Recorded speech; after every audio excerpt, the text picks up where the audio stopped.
All right. For those of you watching the recording, you might want to go forward a little bit. I'm going to pull up the chat, let people get in. This is just kind of an impromptu stream.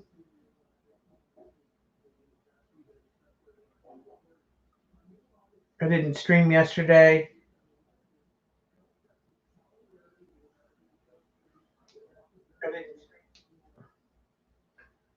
So some of them are over at Johnny's sale, so there may not be very many people in. I was just going to show you kind of what I did the last couple days and visit, and then put some paint in my Paula journal, my journal Artista journal. All right, so what have I gotten? I got the paint markers that Paula showed us. Those came last night. I haven't done anything with them. They're here. They're not primed or anything. So we might use some of those. And then when we were talking about colored pencils, hi Shauna, I ordered a set of dark tones for skin color, mainly because I go through, with pet portraits, I go through the dark colors, the browns and the grays really fast. And these were not expensive. I want to say Jennifer had gotten them and liked them when they first came out. Some of the people that colored. But in a pinch, and there's just, like I said, there's 10 colors. They're for dark skin tone.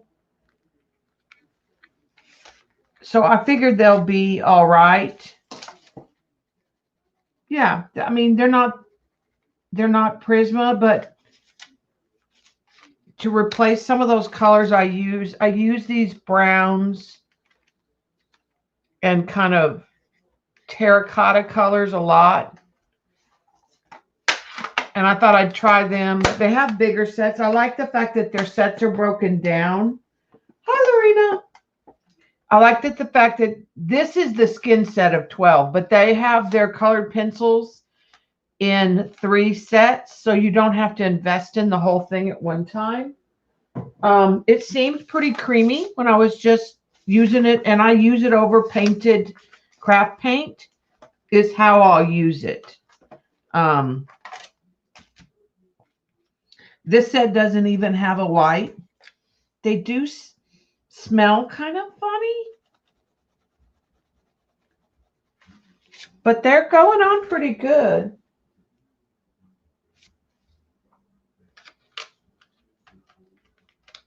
And usually I'm putting tone on tone. So, like I said, I just got them to replace some of the ones I've gone through. I wish Prisma sold sets. They do. Their skin tone set, but I don't think it's got enough browns in it. Yeah, they smell funny. It could be the can or the wood. Yeah, they have a chemical smell when I first opened them. Yeah. There was a smell. Not as strong. It is a non-toxic. It's not as strong now, but it could have been the shrink wrap plastic or something. Or it could be this wood outgassing. I don't think they'll continue to smell. I mean, what I'll end up doing is the way I store my colored pencils is I have 6 drawers like this. And these are the neutrals, grays, and browns. So for the most part, other than this purple, all of these will go in here. And then I just take this out.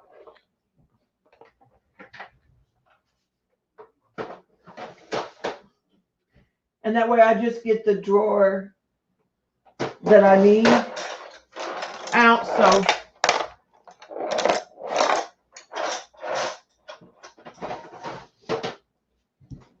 And then I'll probably use this tin for something else. If I...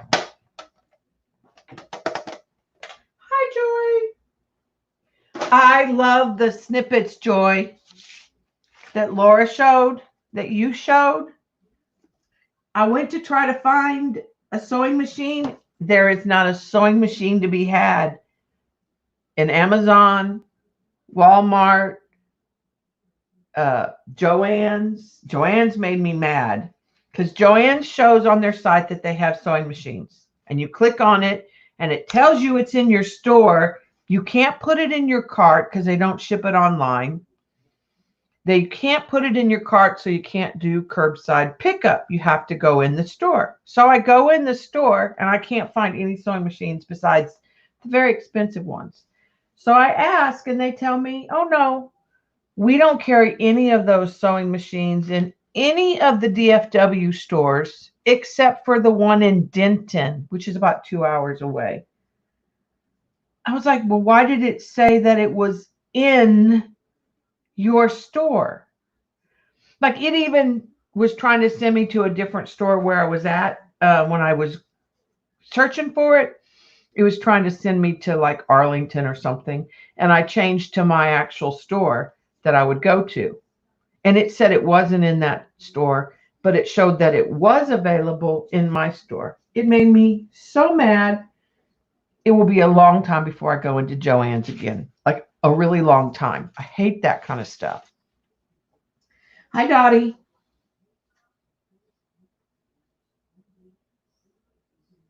No, I haven't tried Home Depot. And the Brothers one is the one I want. So I will try Home Depot. Because we go to Home Depot a lot. Not in, but store pickup. So, all right, some of you know I bought a new Cameo 3. I have the Cameo 2. I was at the pawn shop with Bob, and they had this Cameo 3 for $100. It has the ability to be Bluetooth. Mine does not. So it's just like my Cameo, but you can get it wireless. This one's not, but you can add an adapter to make it Bluetooth in the back. So yesterday when I was messing with it, let me turn this over. This is the first thing I cut. And I can say I don't like their program updates. Like, I'm struggling with the stupid program, for one, on my computer. It didn't cut. And this is scrapbook paper with paint on it. So I thought, okay, I have a new blade. This is with the auto blade. So I thought it's supposed to correct. And I can't, none of this cut. So I thought, okay, it's the blade's dull. That's the problem. Because this is craft paint, so it may be dragging a little bit. So I got out my new blade that I'd never used.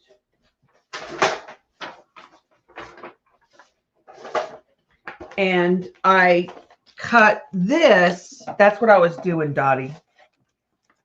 I cut this. And it cut, this time it cut just fine. But in places, it tore it up. Can you see in the middle? Where it caught and it started snagging and tearing it up. So I don't know if I had the blade too low, or my other thought is my mat may need to be replaced.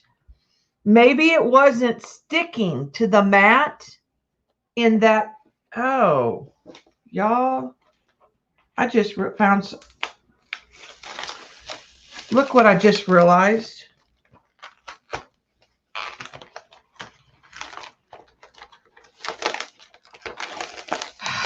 Well, I feel better. I ordered new mats, though.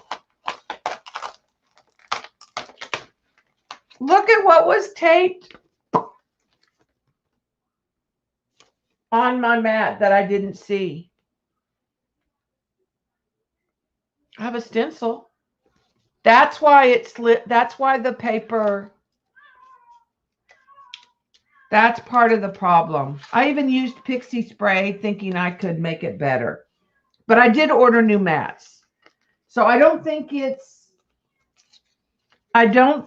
is a problem with the machine. I wasn't sure at first, because this is a used machine, right? At first I thought maybe there was a problem with the roller bar and the tension on the roller bar. But I think it's all operator error. Because who knew I was getting ready to cut a stencil and stopped, apparently, a long time ago. Because I do use dividers for my stencils. This was taped on the mat. So I'll have to clean all that up later. I'm still going to use parts of this that weren't torn up. Hi, Tanya. So at first I thought I was going to have to take it back to the pawn shop. And I had like a $10 insurance, so I could. So that's what I've been like. Well, I just took the Cameo off the table because it was up here because I don't have the Bluetooth yet. I will ask her. Jean is really good at it too. It's been so long since I have used it. That's why I wanted the wireless, is because the Cameo is over there on the other side of the room. Buried, basically. It's got little shelves over it, so I set stuff on top of it because I hardly ever use it. But I thought if I could make it wireless and it didn't have to be moved to the table, I would use it more often, you know. And I did get the program on the Ding Dang program on the. I want to ask Joan some questions about the program too. The version of the program I'm using, because it's doing these bizarre things and I can't.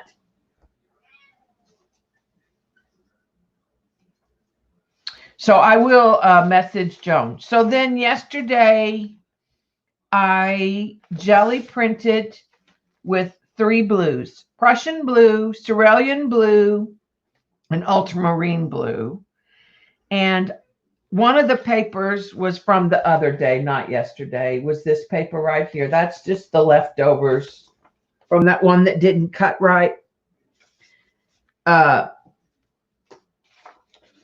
did this one, and this is Joan's Circles, and it has little gold bits. I added a peacock feather on top of it, but I didn't like it, so I did the peacock feathers on the back. Now, what I did with these is I have them in digital paper packs on my Etsy. So what I've been doing is I can only do 5, so I did 5. I did a piece of artwork and 4 blue. I did 3 sets that were blue based and 1 that was pink. For the people that are doing Rosemary's new project and journal, I thought they might want some extra blue stuff or stencils or patterns that you don't have. So I took a picture. I did this one before I put the feather on it because the feather got lost, so I didn't like it. But this is one of them that's in one of the packs. This was a brayer sheet that I added some stencil stuff to, and that's in one of the packs. This is one of those stencils that we all love, and that's in one of the packs. I think this is in one. And then this one has the reverse. This one is my favorite. This was, I was just cleaning off, like doing a cleanup, and it just had a really muted background. And then I came in with a fern stencil. And then I came in with some light lettering, and it has some gold on it. And I think this one turned out really pretty. And then this one was the Joan's Circles on a map.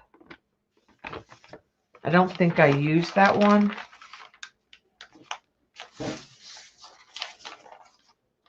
I didn't use that one. This one just, it didn't come through. It was a cleanup. I didn't use this one, but that's what I was doing yesterday when I was waiting on the downloads for the silhouette to work.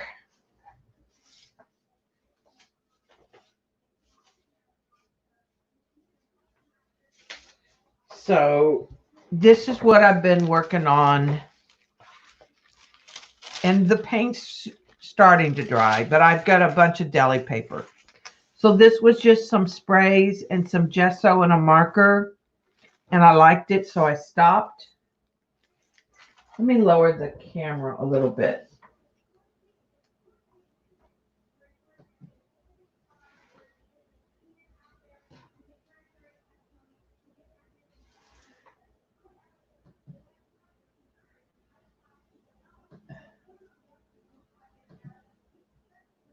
There it goes.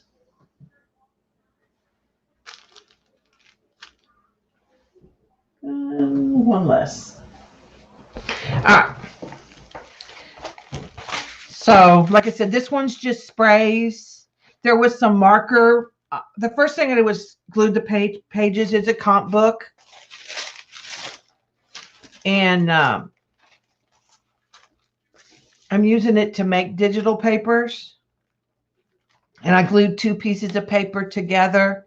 And then I went through with some markers and just marked on the pages. And then I came through with some sprays. And then I came through with some gesso and gessoed. And I'm just in the front part of the journal. All right. This one is not done. It's just a start. So there is, what I've been doing is I have these that don't spray. They're clogged. I hate them. The paint in them is fine, but they're starting to go bad. So I've just been, you know, like taking and flicking paint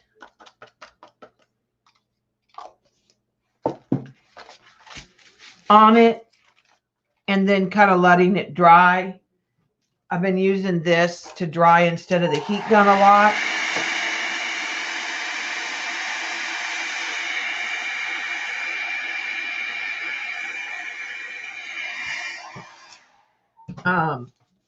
Using a lot of Delusions and some Lindy's for the spray levels, but I've decided I want to try to use up these. And even if it just means like taking a brush and brushing them or dipping them or pouring them, I want to use it before. I had to throw the lime one away. I was using it and I set it over on the table and it just started leaking, like the bottom of the bottle or something cracked because it was just flooding on the table.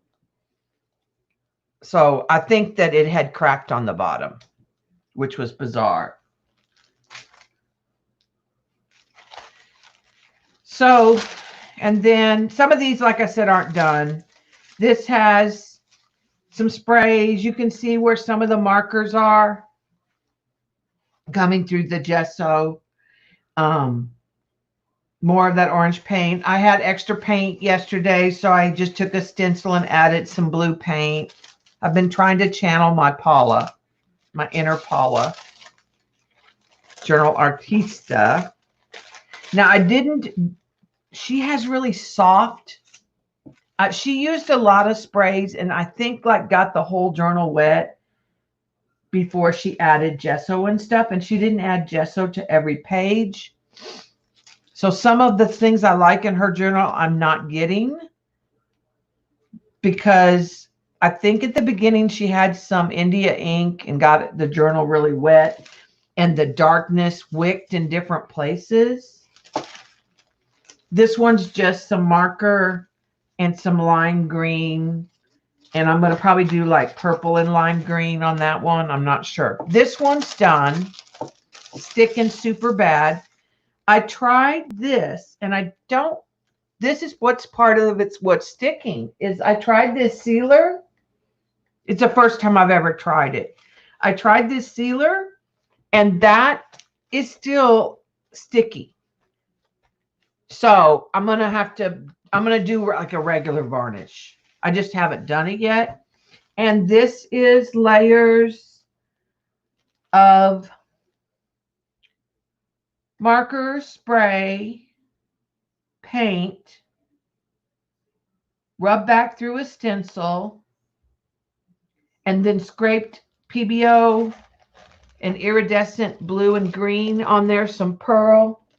And then the last thing I did was put on some of the Timmy tissue. But I took pictures along the way.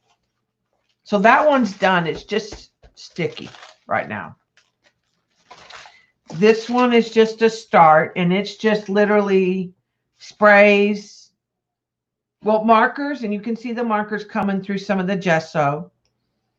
Then gesso, and I did the brush in it to get some texture in the gesso, and then some sprays. And it's, like I said, it's just a start. This one is progressing nicely, I think.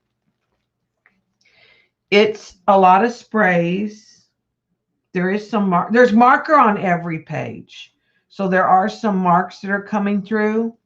And then it was some of this orange paint here. And then I wiped back through a stencil and smeared that in different places. So I like the grunge that's going on here.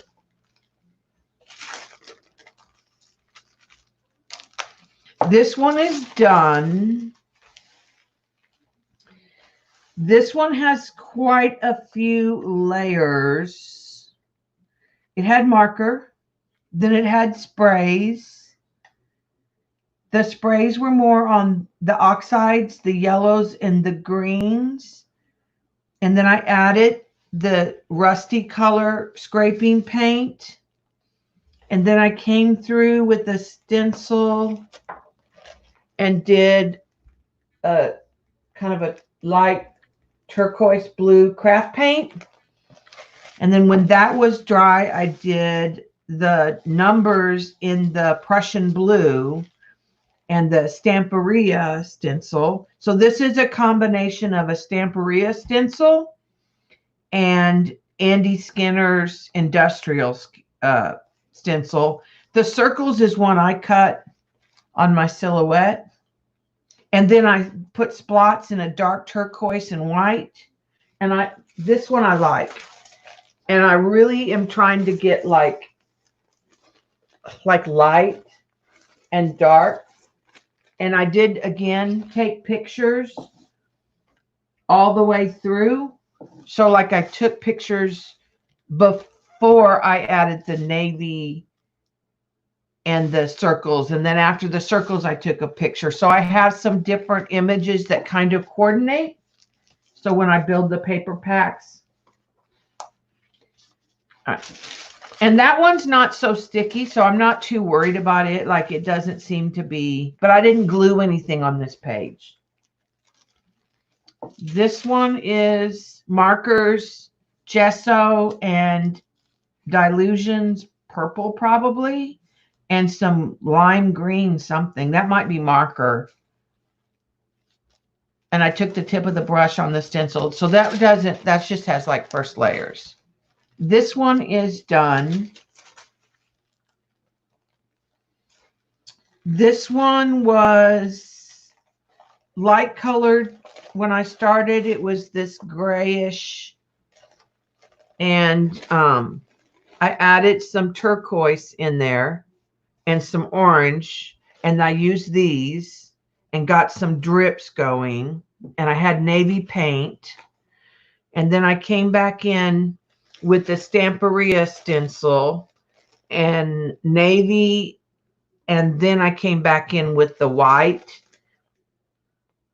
and got several yummy layers. Now it's literally, and there's also some stamping in here in gray. Hi, Amused by Color. So this one is really busy, but it's just a background. It would need to be calmed down with another paper on top, but I'm not going to I'm not finishing them out as journals pages right now. I might later, Right now I'm kind of focusing more on, I like how this one turned out. This one was sprays in turquoise and kind of a reddish. No, there was turquoise on it, and I added paints in the coral color and scraped those on. And then I added some paper, and you can sort of see that is a paper. And the paper I sprayed, I'll show you what the paper looked like, because I just had a piece of it.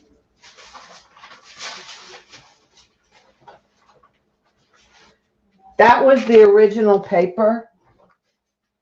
It was white, and I took the oxide fossilized amber and sprayed it and wiped it with a baby wipe to get a more orange and yellow tone, and then put that paper on there.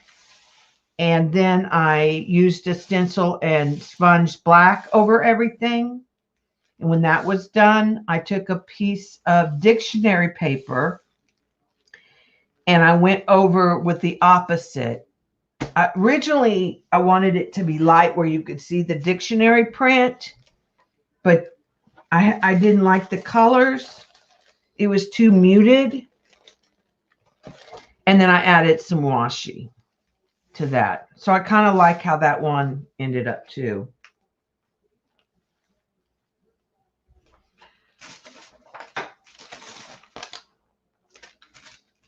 And that's where I ended up. Like I didn't glue these other pages yet, though I'm getting pages stuck together in already wrinkly. That'll be good. But that's where I kind of stopped. So let's throw some paint down on one of these.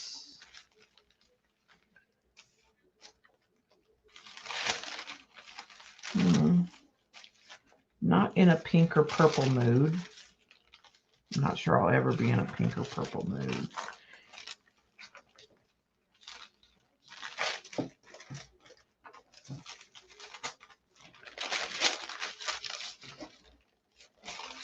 Let's work on this one for right now. And I've been using a lot of the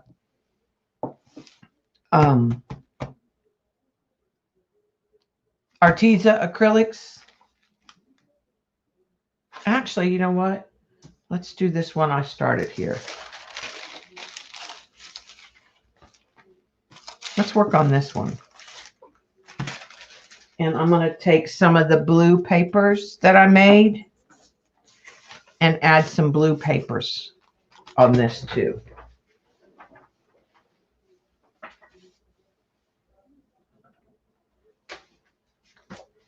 So I'm going to start by adding some more dilutions.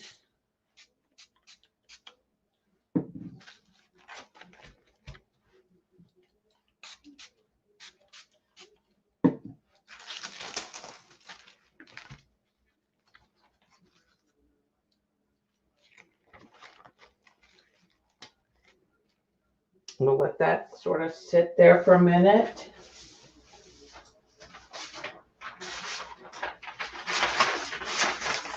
Maybe that map paper.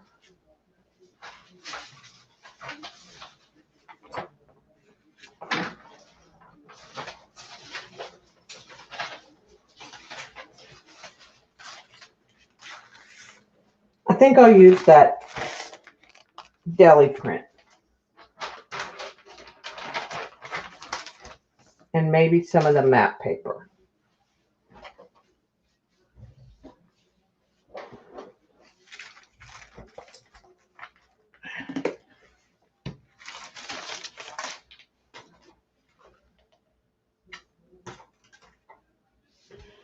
Let's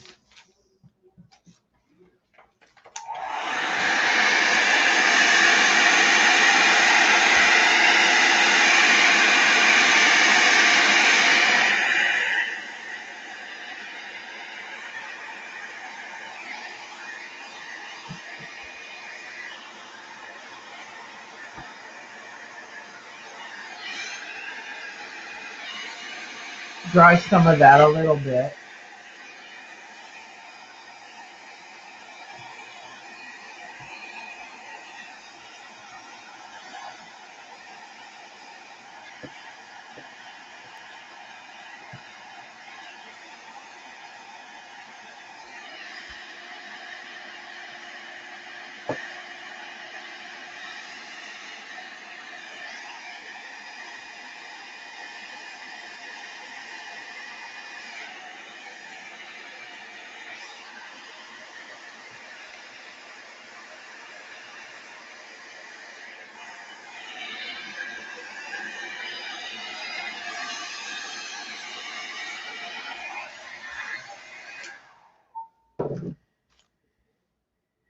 All right, and then let's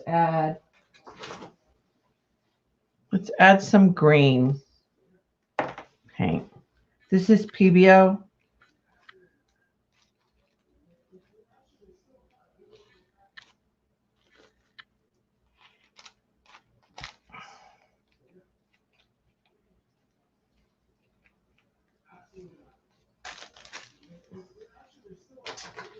And this is Premium Oxide Green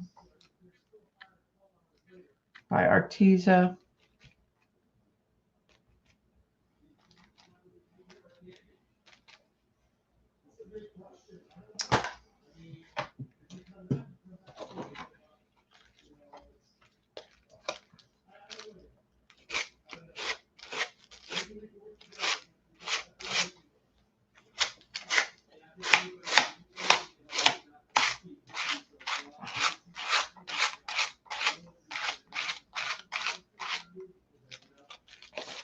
Just using a card to spread it.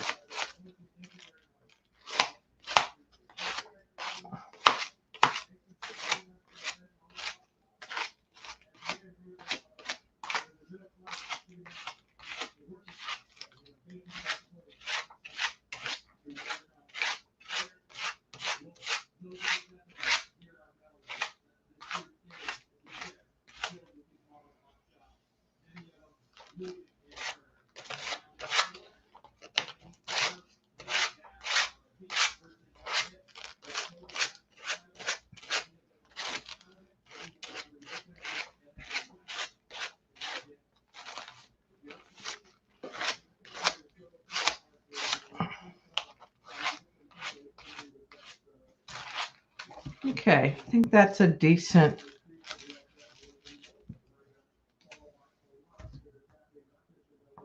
layer of paint.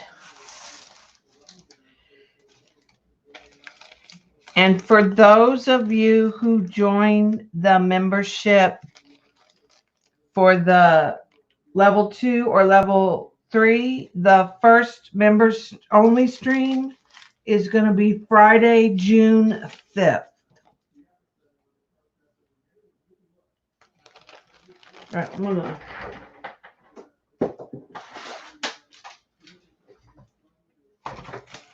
trim the edge of this if I can.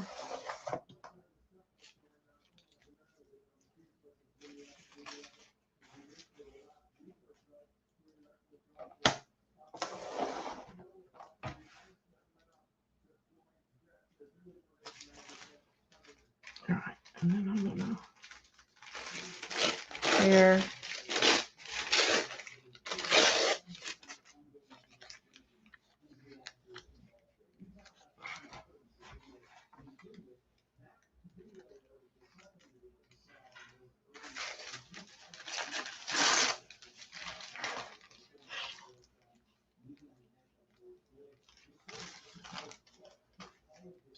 So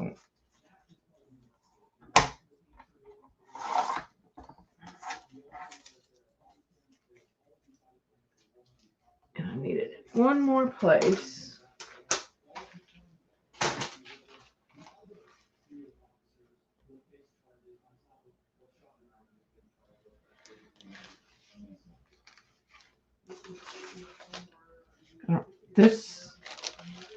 This is just painty paper.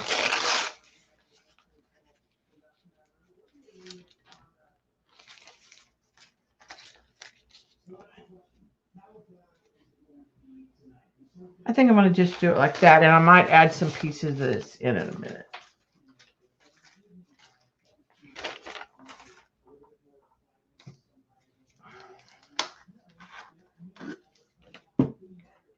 And I did order some of the, Vaughn had gotten one of these for Shauna, but that's not where our new Jersey crafter had shown it and was using it.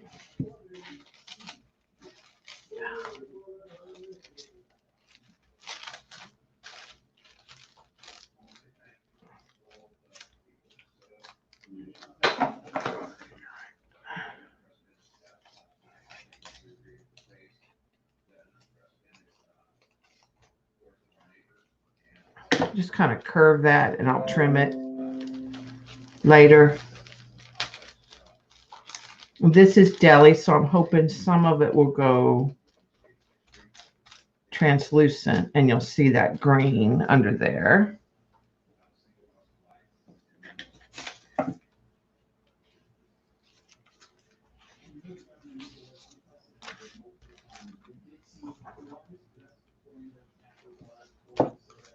I'm almost down to the end of this.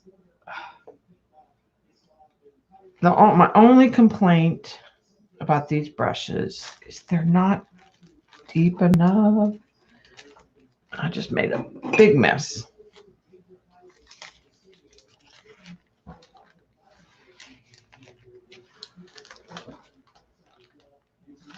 Okay. Let's use this for right now.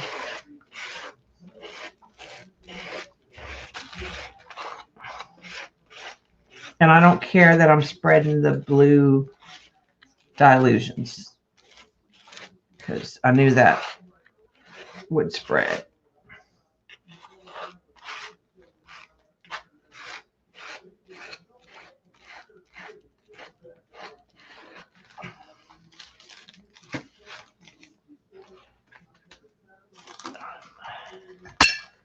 I have another one of those brushes. The first one fell down into the glue. Thank you, Devin. Hi, Devin.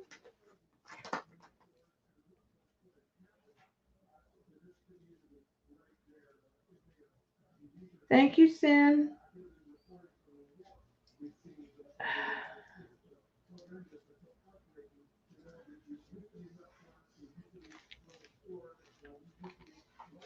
All right, and then let's try this again without slipping.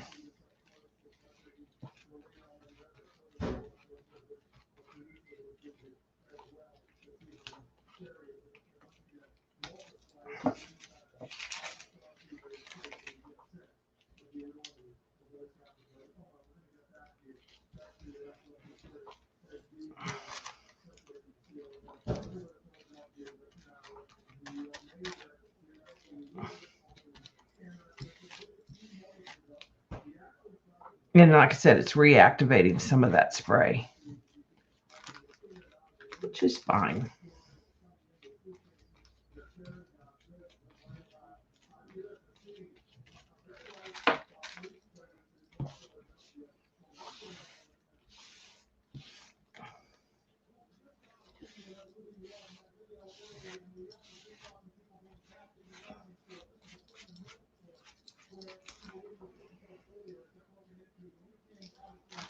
Take some of that back off.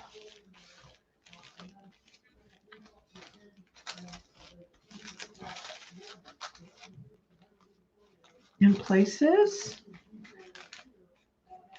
All right.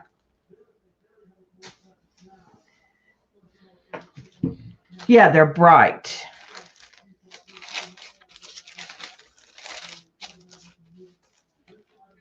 All right, let's dry that real quick. Turn on the heat gun.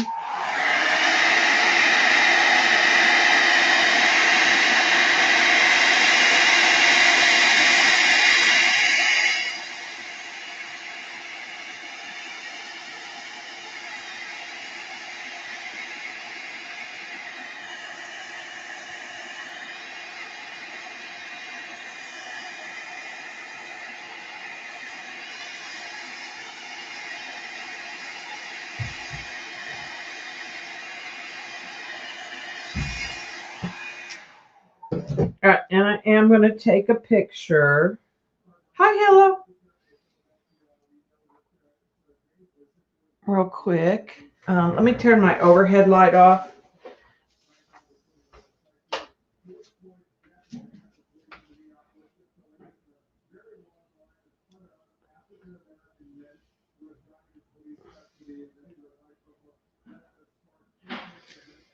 All right.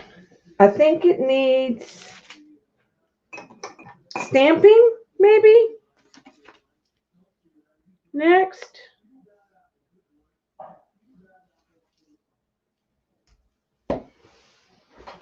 So I think I want to add some stamping in some of these green areas. And I'm going to use the gray again because I really like that subtle.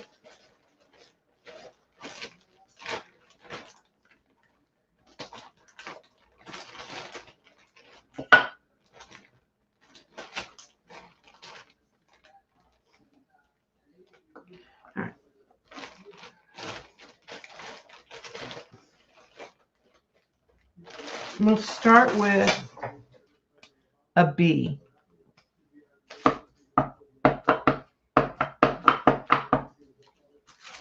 In some places.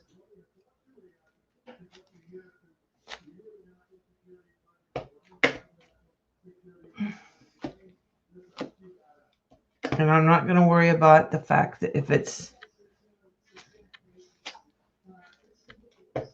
a good stamp or partial stamp.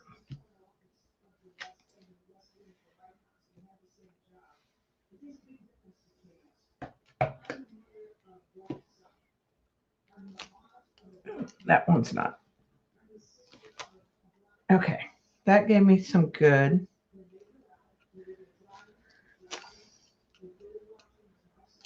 Little lines and stuff, so let's get rid of that one. And my favorite ones that I just bought are the ones that I've been using a lot. I have another one coming. I really like these because they're a mishmash already on the stamp. I got them from Wish. They took forever to get here.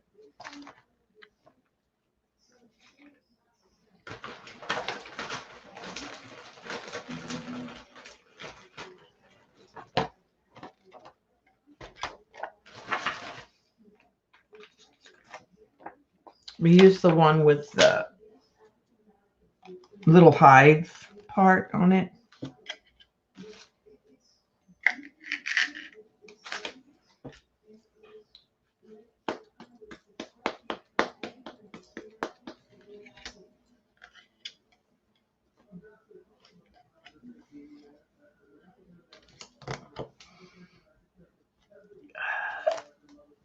That's not going to stamp because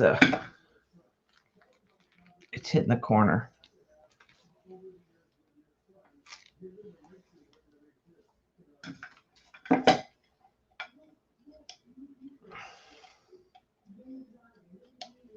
And again, this light gray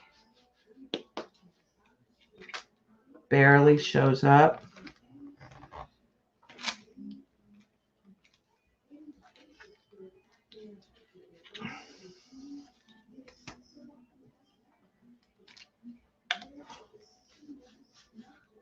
I have a couple more that are like this that are on their way from Wish. Someday they will show up.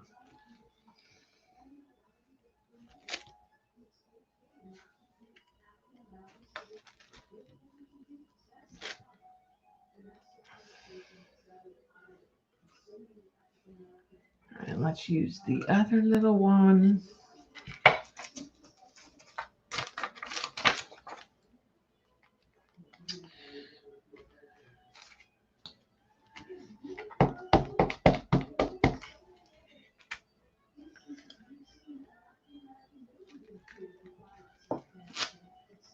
I'm going to use that one along this white part.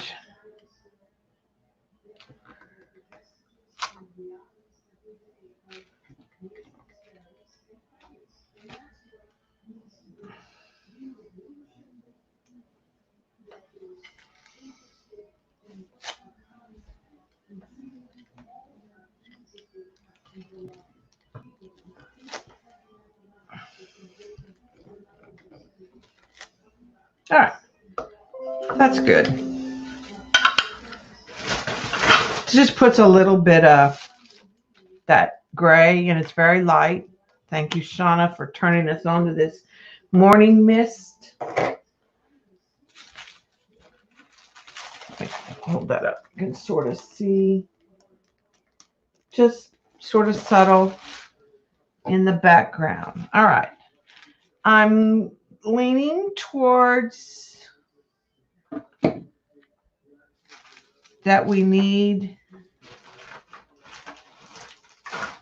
white gesso through a stencil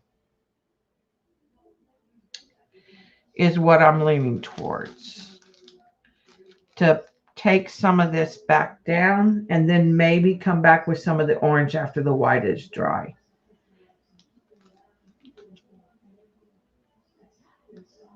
And I can use this to get some of the orange back on there.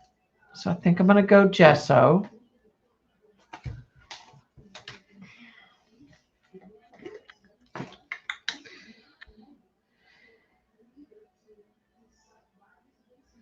And that was what I'd had, which was tribal. You can't see that.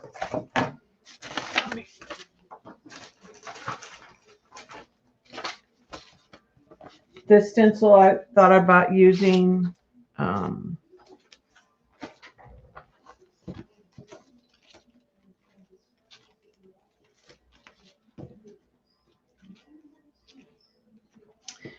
The other one I thought about using was that.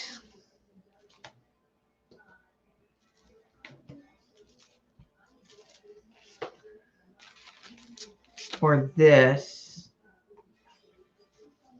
I think I'm going to use some of that. Maybe with, I'm going to start with some of this in the white.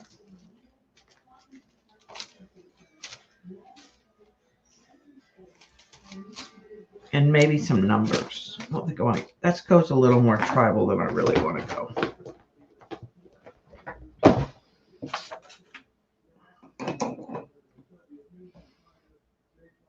So I'm going to get out some gesso to put on my table.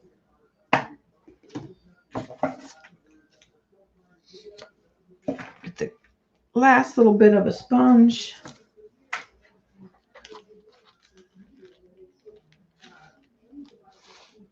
All right.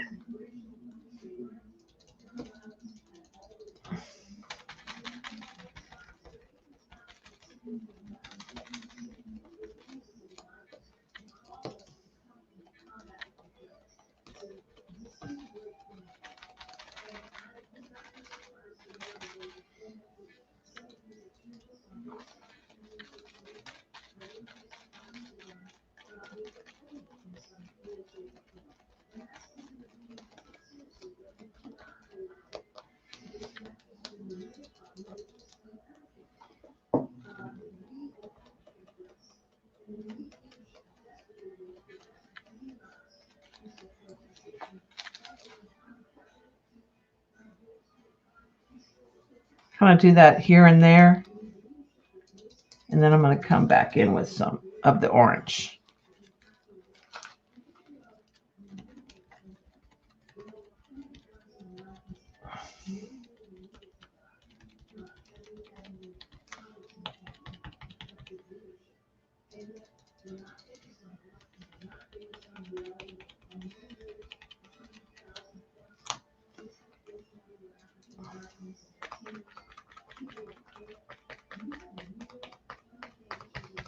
And some of that Delusions is going to come up over and over in that gesso. Some of it will be blocked by the green paint.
Just hitting them a couple times before I move the stencil to get it opaque. This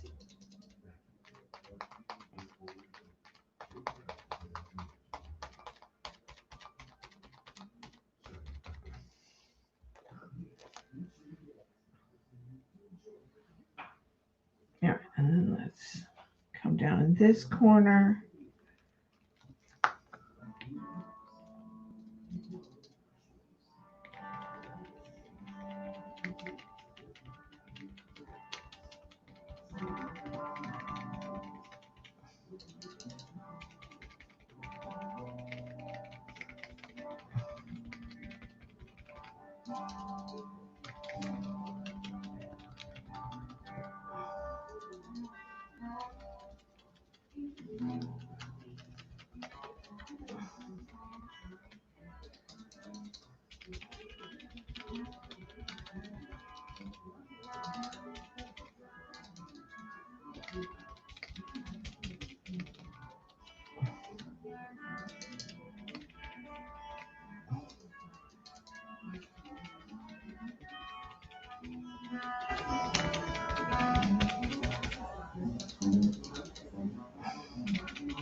Okay, I'm liking where this is going so far.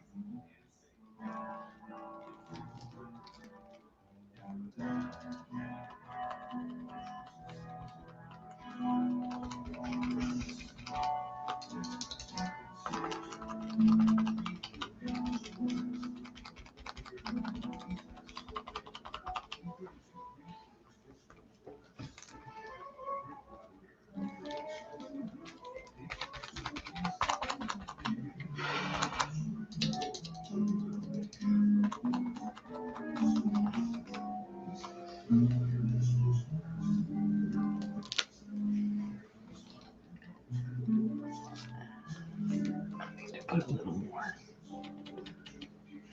right there just to define that one a little more. All right, and I want to move that just a little.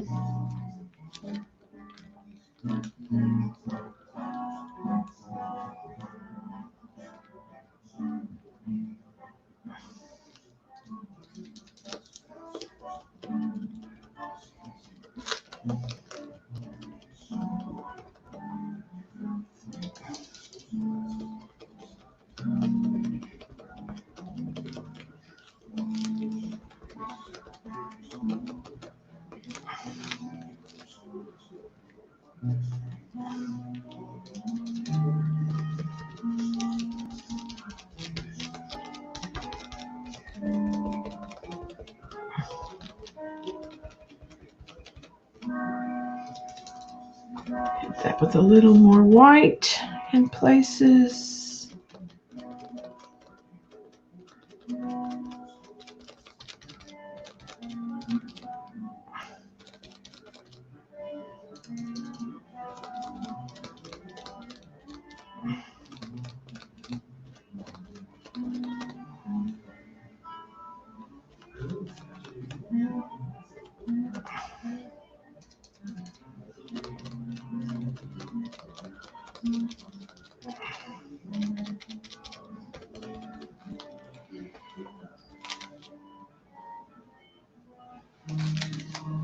Okay, and then I'm just going to put a couple over here. And that'll be all the white I pulled out too.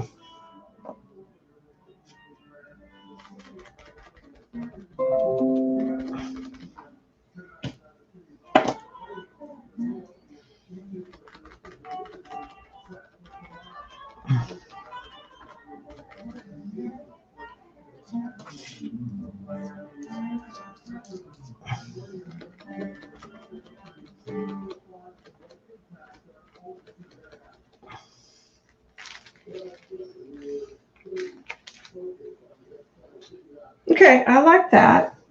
Throw that sponge away. It's seen better. I didn't use the numbers yet. I don't know if I want the numbers. Maybe in black. I know I want some numbers in here eventually, but I'm going to wait.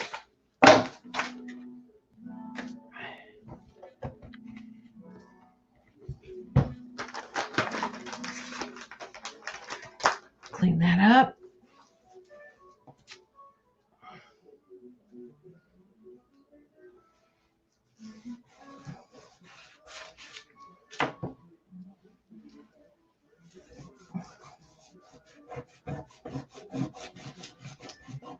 And I noticed some of you that are members haven't joined the Google Classroom. That's where the digitals are for June. So if you go to the community tab, they're too big for me to put in the community tab, the files.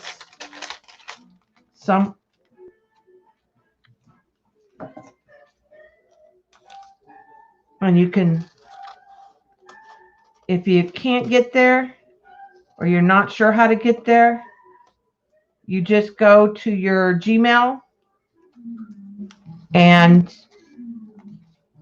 hit those it's 9 little boxes up in the corner, up in the top corner up here. There are 9 little boxes. And when you click on them, you'll find the Google Classroom app, and you can open it because you already have a Google to have a YouTube.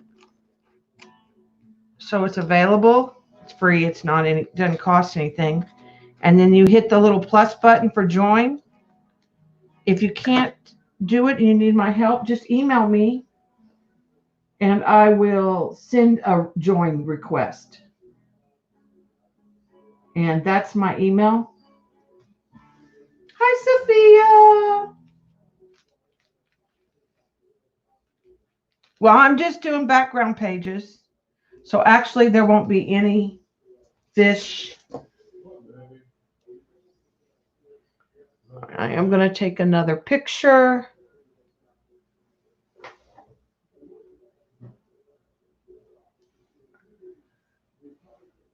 At that stage. Okay. I think the next thing, let's try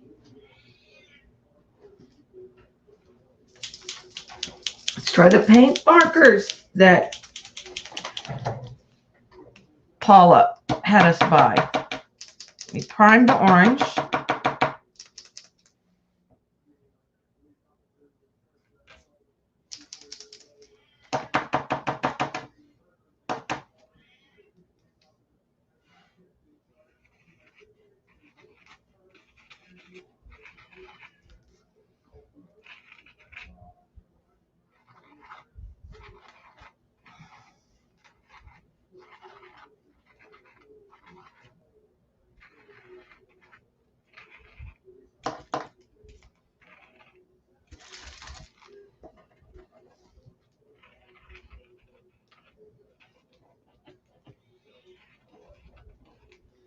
Okay, it does seem to do just like the others. It may not like the slick surface.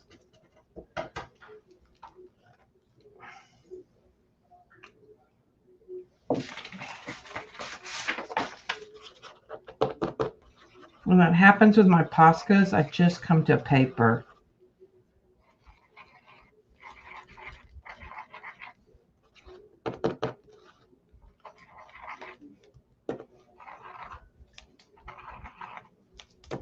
Because that, see, it started out fine.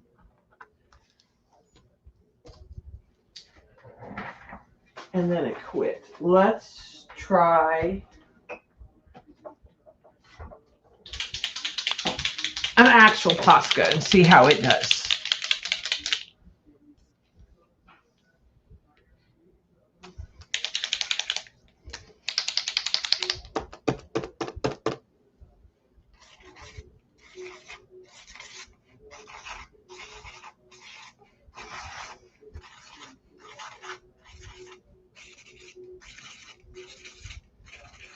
Okay, the Posca can handle more than the inexpensive paint pen, for sure.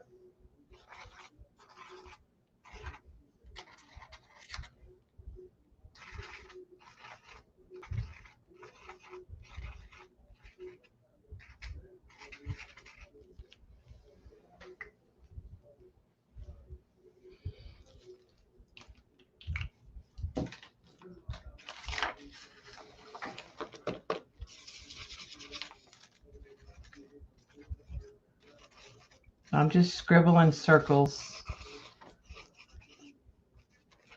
It does stick occasionally when I'm trying to use it, but I'm just going with it.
Kind of like that.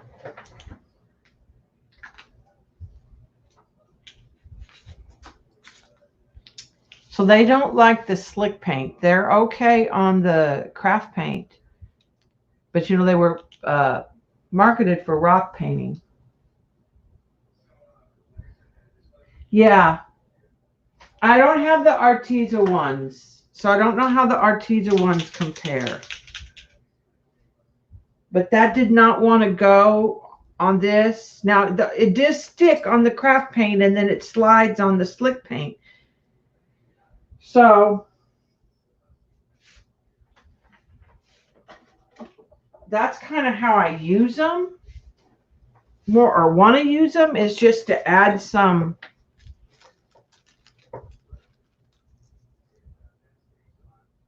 Oh, I didn't know that. And hi, Tori, by the way. Okay. So the question is, do we want to put some numbers here and there in the background or not?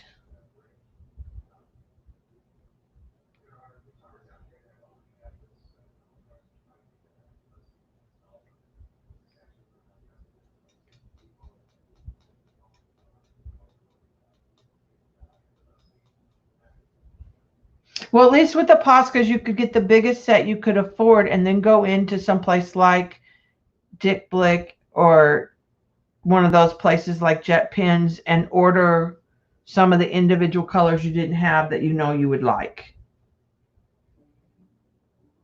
I just have this set of Poscas that Jean gifted me in color. And I don't use them a lot because they're brighter colors. The reason why I gravitated towards the set that Paula showed is I thought it had more mid-tones. But in reality, I don't know that it does. But I didn't pay much. I paid $30. I will use them.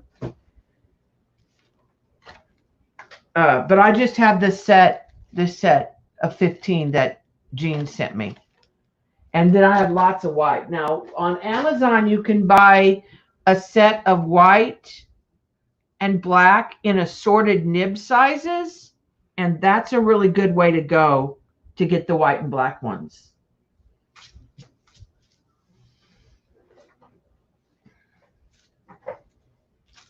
Okay, so do we want... I'm thinking Payne's Gray.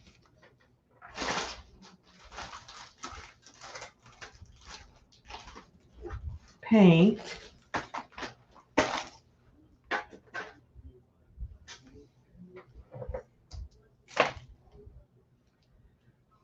Need to get a stamp. I mean a sponge, sorry.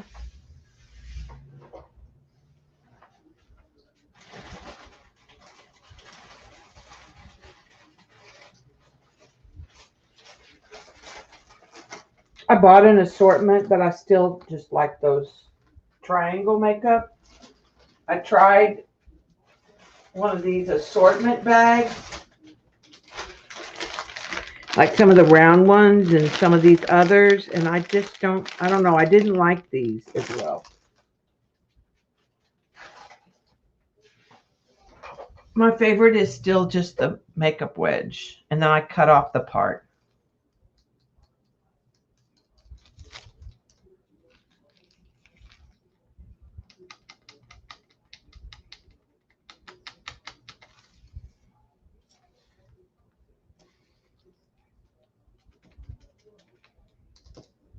I'm going to start over here in the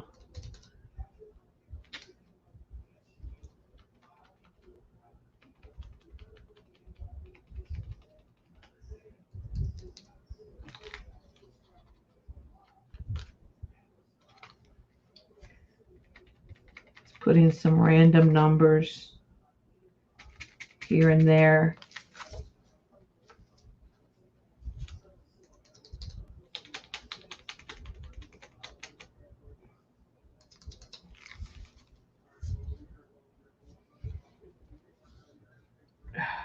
The only thing about these is the middles are gone.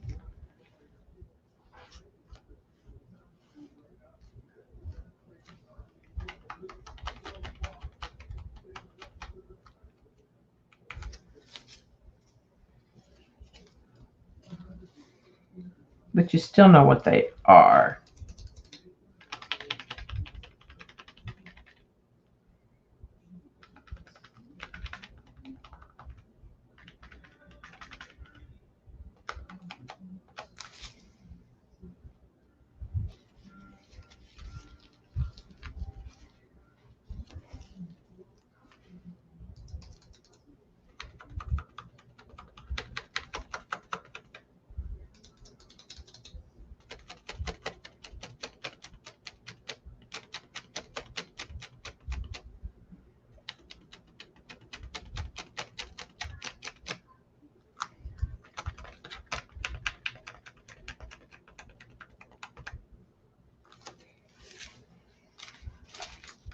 I said I just wanted to get some numbers in some of that area.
Okay.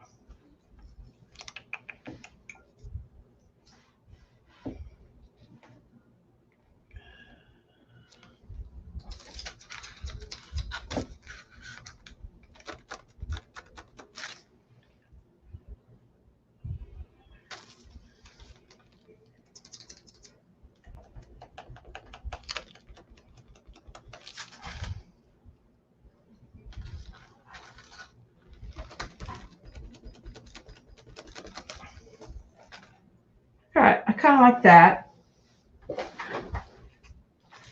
So that just kind of added some numbers in the background.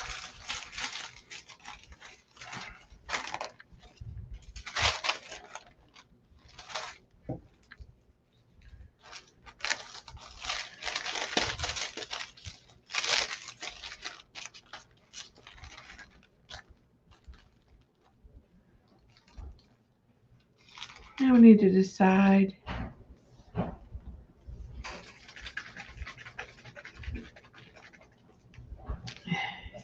Thinking orange splats.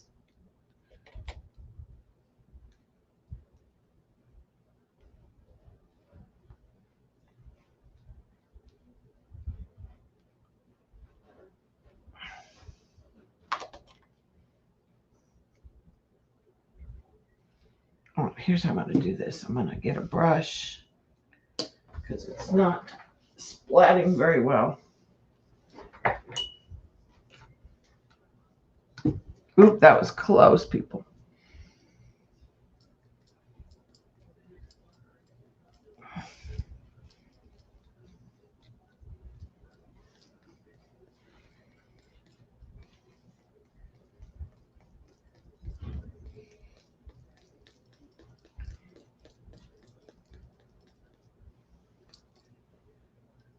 I got some orange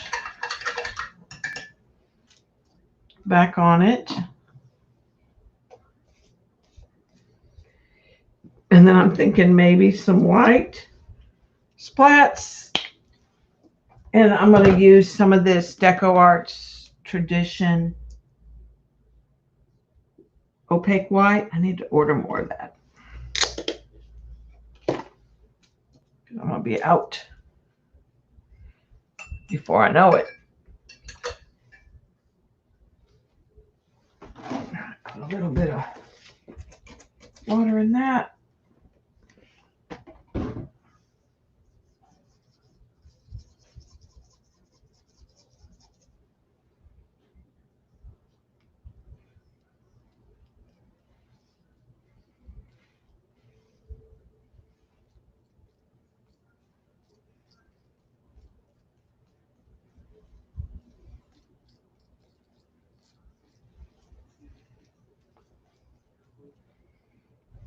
Okay, that's pretty good. We'll use some of that white somewhere else. Let's dry that. I think I'm going to call this one done.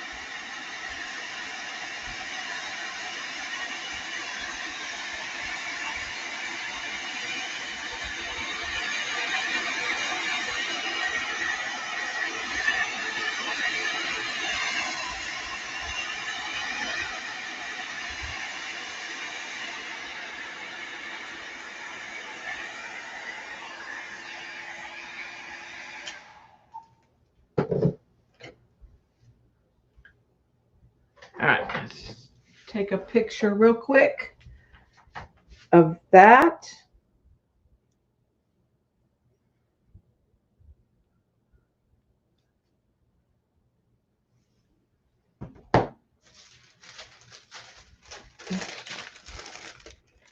Stick that back in there because this one will be sticky.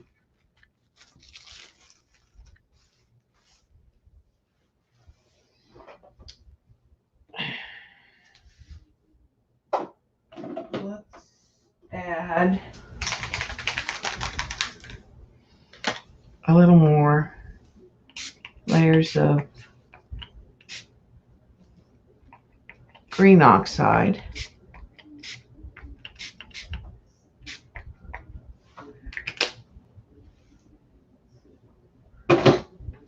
And now I'm going to come in with the white that I had and add that in just to get some, just use it up.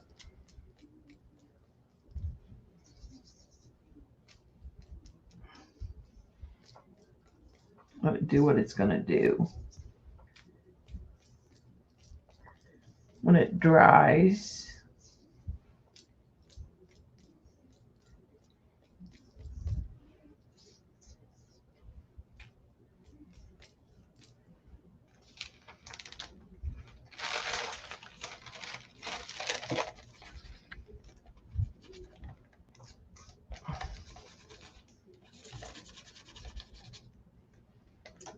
all right, I'm going to use this sponge to pick up what's left of that white, dilute it, and just put it on this page.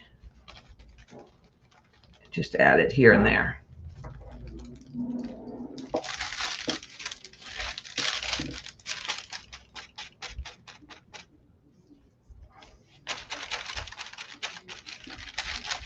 Just not to waste it.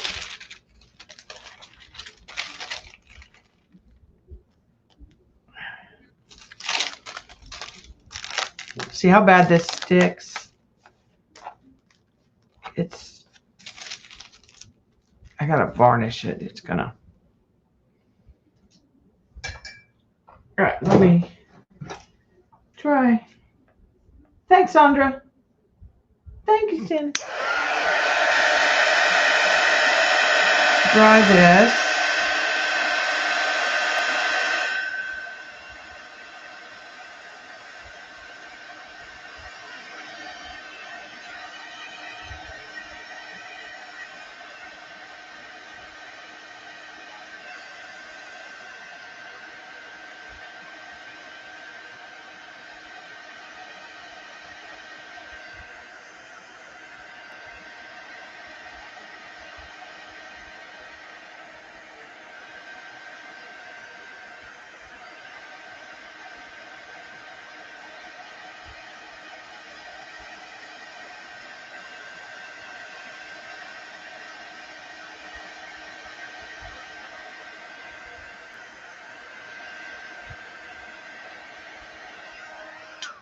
All right, let's add some paint. I'm leaning towards green on green right now.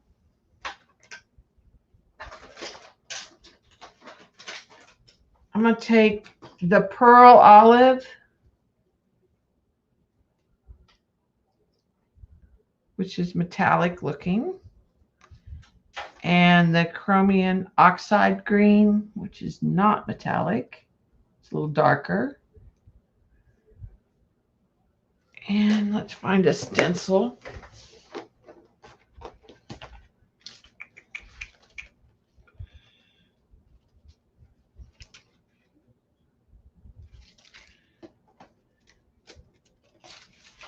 I like that mixed in with anything.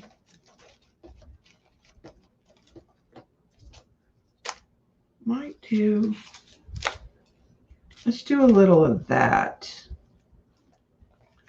Either that or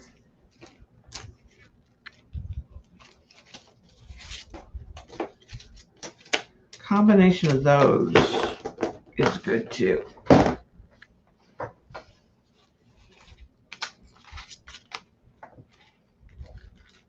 This is a stencil I cut on my silhouette.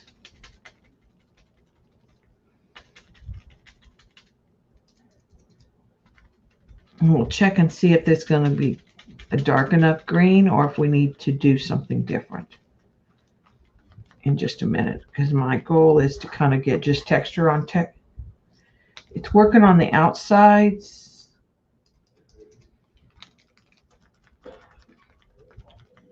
But not showing up, not dark enough.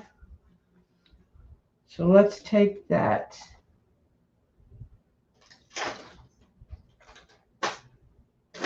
Payne's Gray that we just had. Actually, let's take a cobalt blue. Let's add a little cobalt blue in that.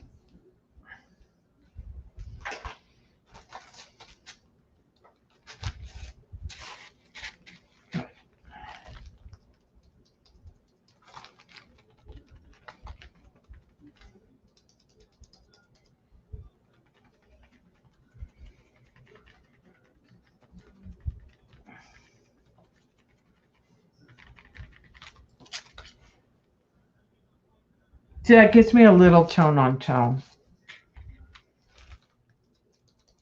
It still needs to be darker though.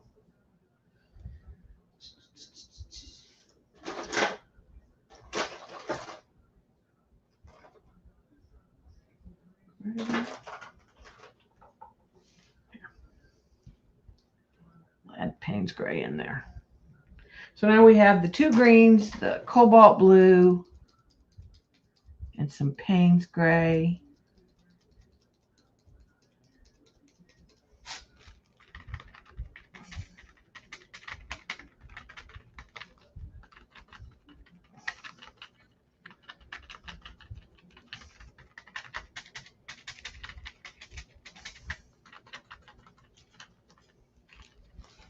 Okay, that's working. So let's put this in here.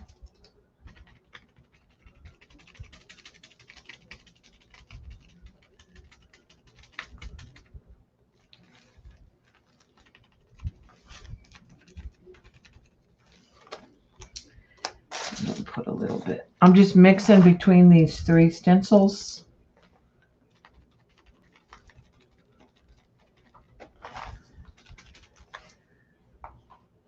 To create kind of a mishmash.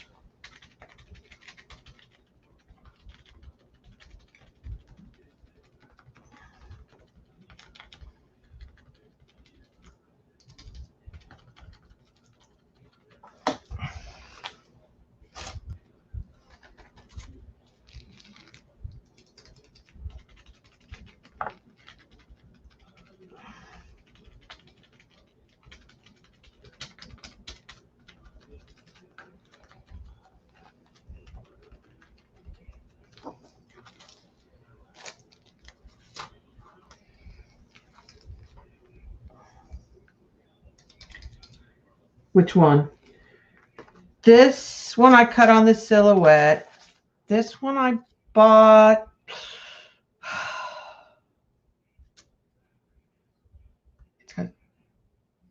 Oh, I can tell you in just a minute. This one's Crafter's Workshop. The chevron one is a Deco Arts. It came with like one of the letter kits.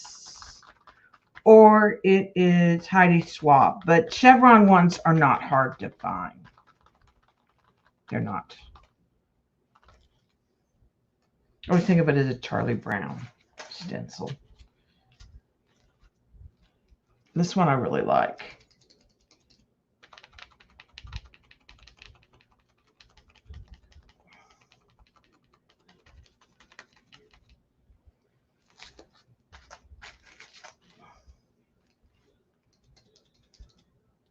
The one I cut, yeah, it's just, it was a pattern that they sold on their website. And I cut it using plastic dividers for like notebooks. Shauna has this one too, I believe.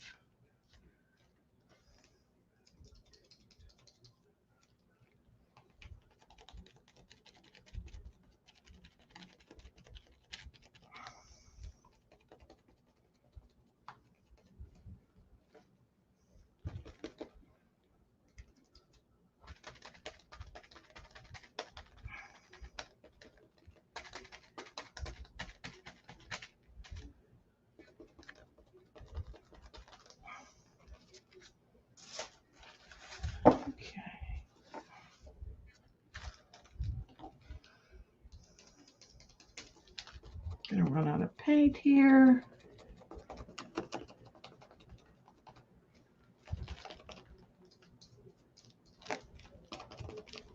Add some more Payne's Gray to the finish up.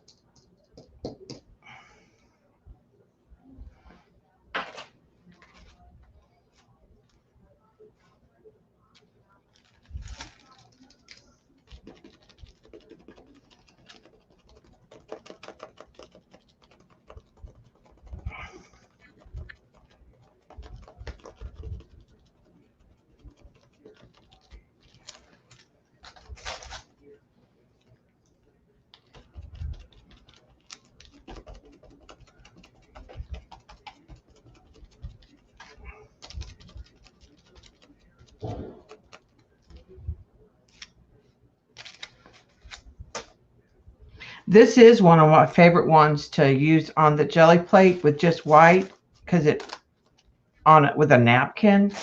It is hard to jelly print with because it needs to be cleaned. It's got a lot of paint on it.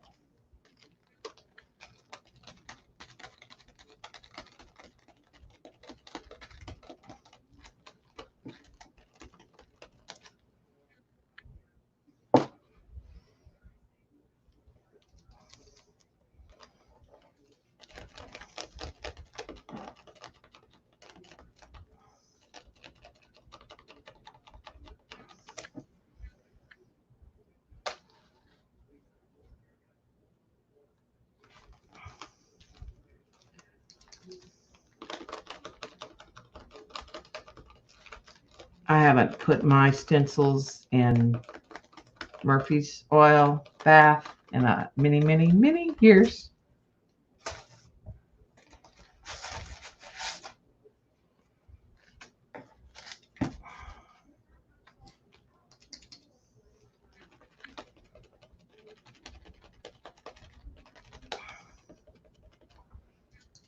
Just about done.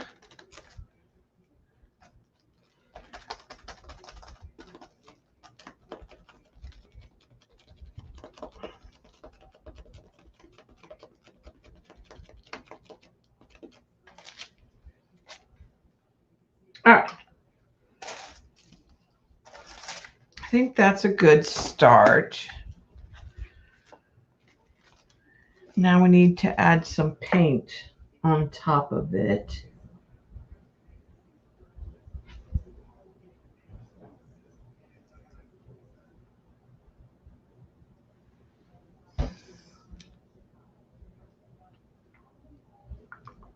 I don't really want to do turquoise and green. I want to do like what I just did.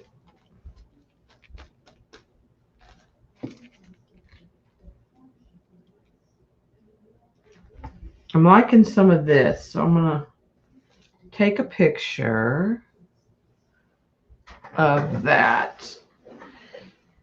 I'm liking some of this yummo corner right here.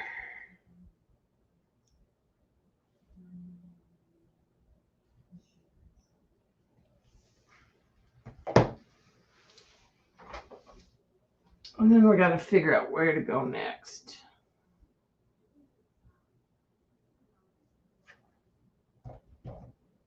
Why is it?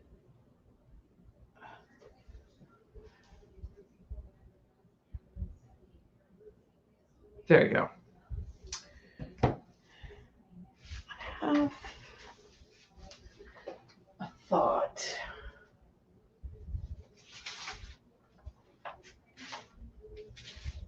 Do we like that with it, or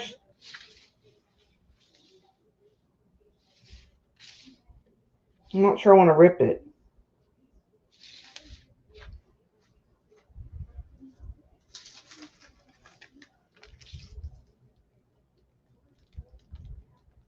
That's the only piece I have of that. Kind of like some paper with it.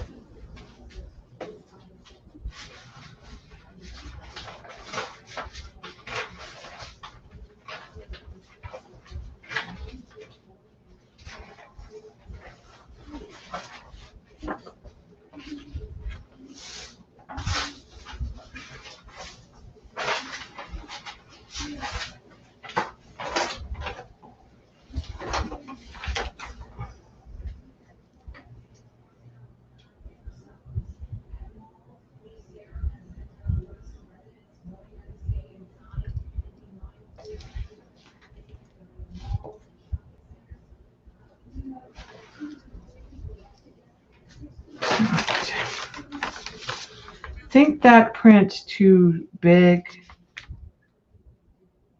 with it. Does bring some white. That one might work. Does bring some white back.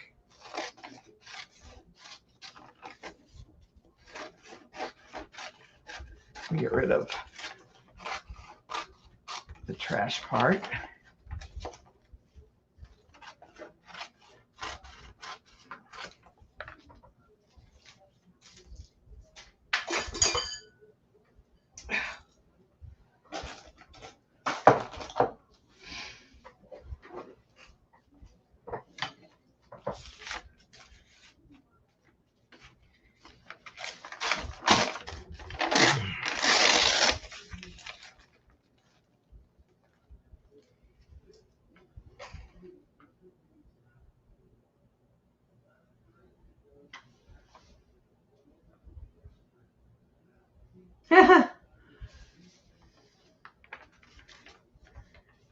I don't want to cover up that corner or that.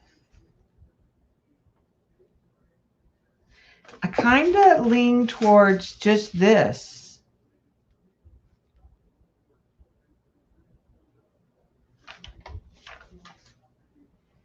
Just a second.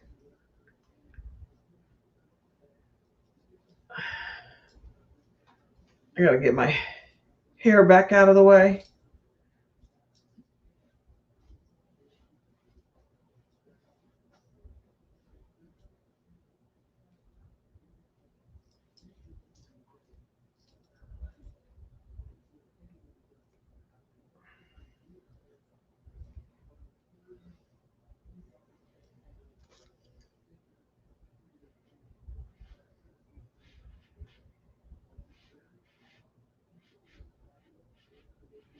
Here we go.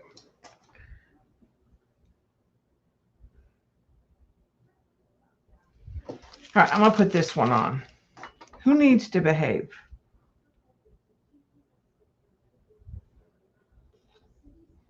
I think everyone is behaving, Dot.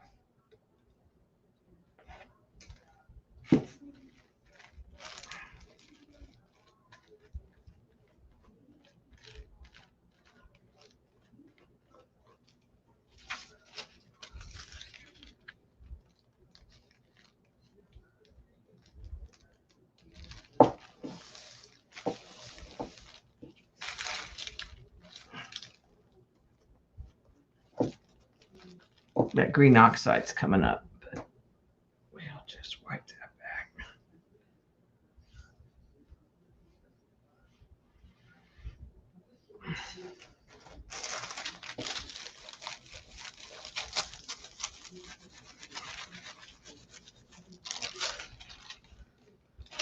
I'm just trying to lift some of that green that we had there.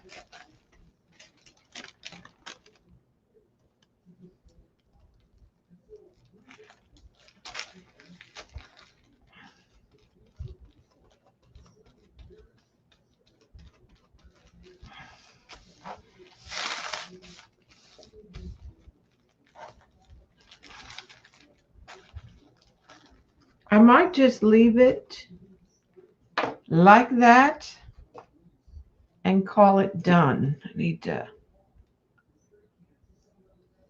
add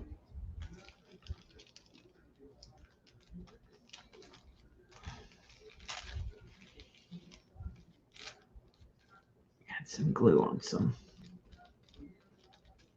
edges here.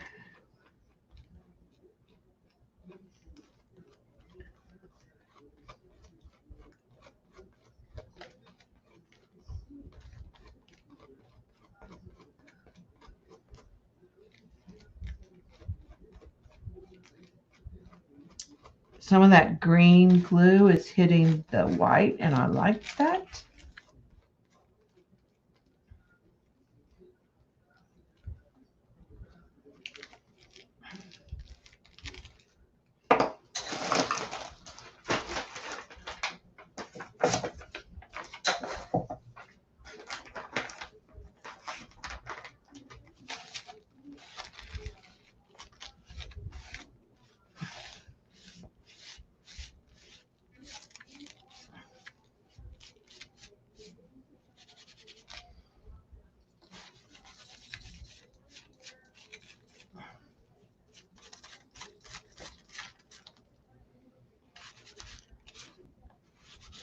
Pulling back some of that spray, the darker green.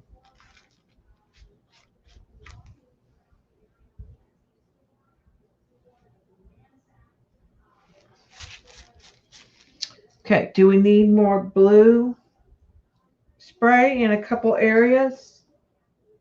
Hi, Belinda. Oh, you got your air compressor. Fun.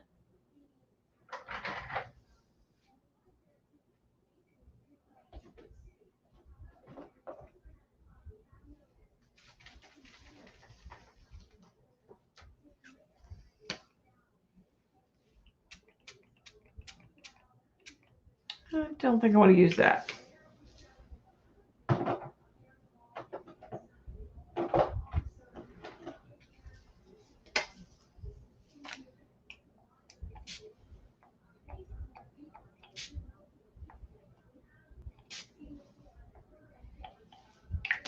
Okay, that was oxide.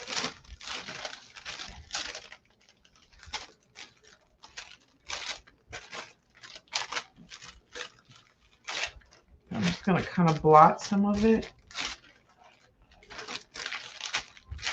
in places.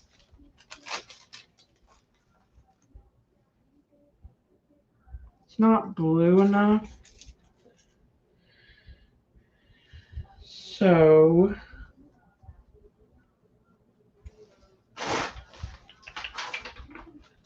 I'll take blue paint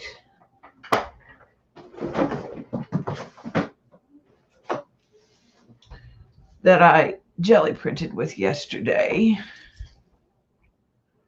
Primary blue.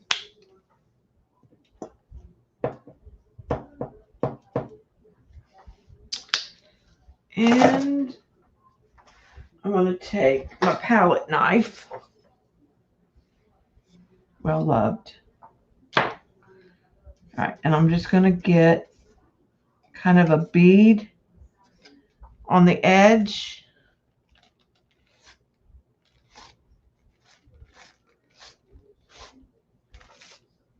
And it's kind of scrape. Same thing you could do with the card.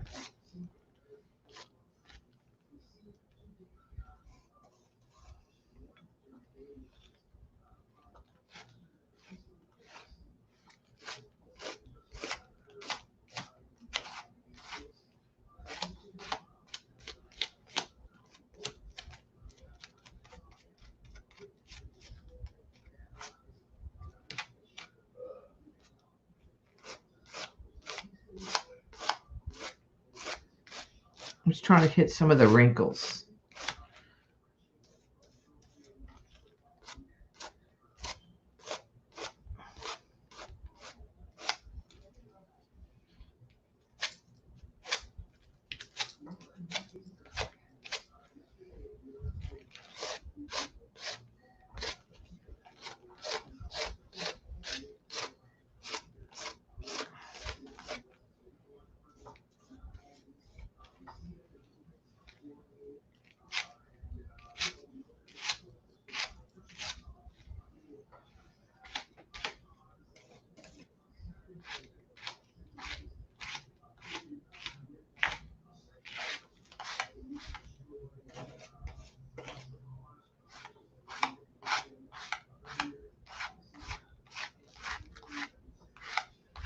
Wet green right there where the spray is. You can see it staying more blue in places.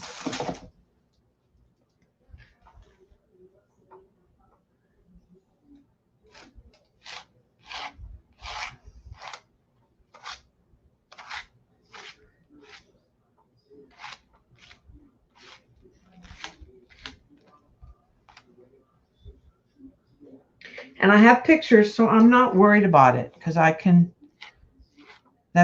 been taking pictures along the way for a reason.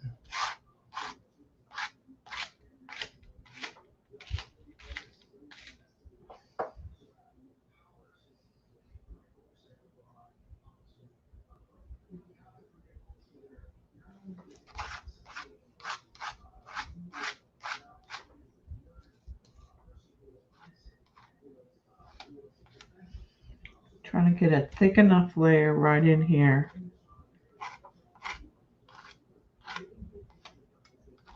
And it gets that blue.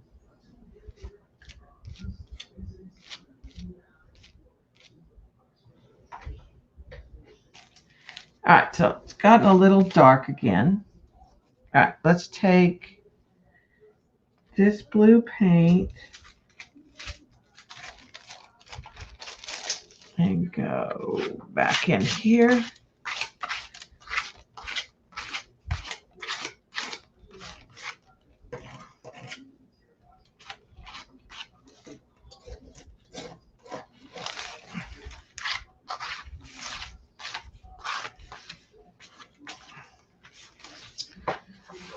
And we'll just smoosh that to transfer. I think I'm going to even add a little water and smush it again.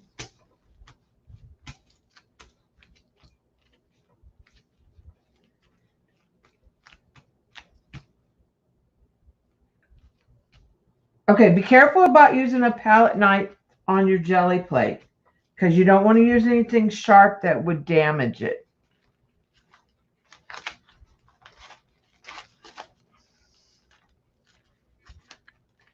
I'm trying to get some of the blue in other places.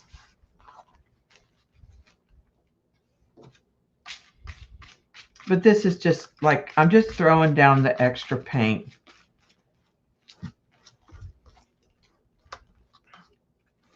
So in reality, I'm just kind of trying to get it to where I can dry it or leave it closed. All right, let me give that a little. Yeah, on your page. Yeah, that'd be safe.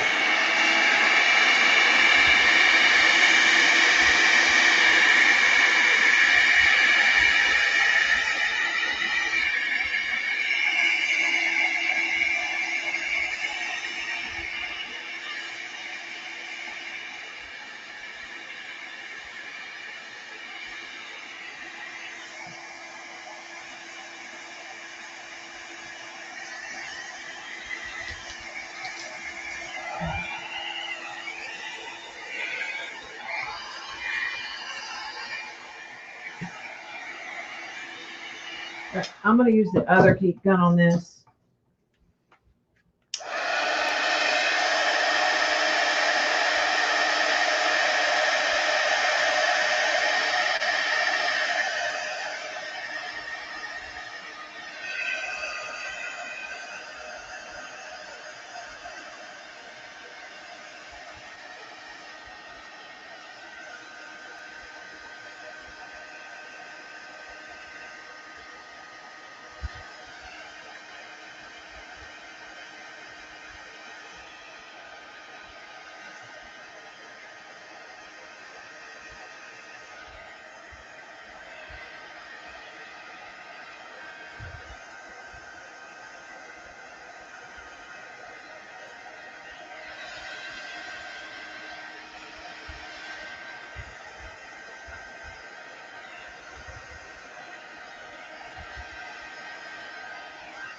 All right, that's dry enough.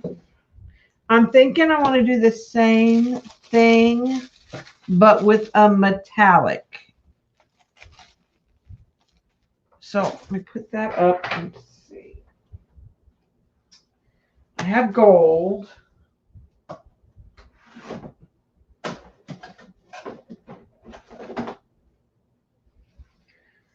Bronze, but I don't like it. Copper, I'm a fan of.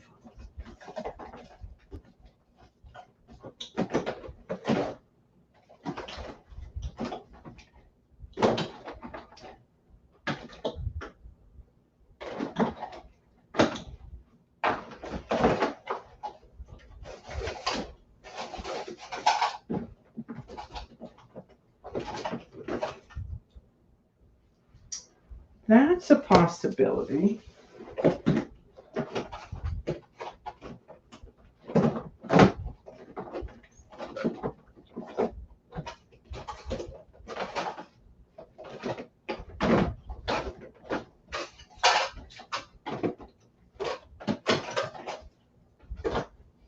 All right, I was looking to see if I had a silver. I have gilt, copper. No, that's bronze, but it's a coppery bronze. I really like these Reeves acrylics. Bye, Dot. I'm almost done. I'm going to put some paint on this and I'm going to go too. So you're not going to miss much, my friend. All right, I'm going to take some of that bronze. And then I'm going to take some of the gilt.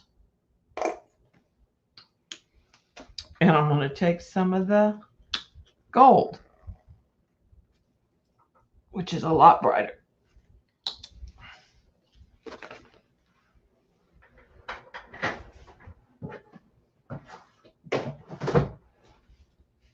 Okay.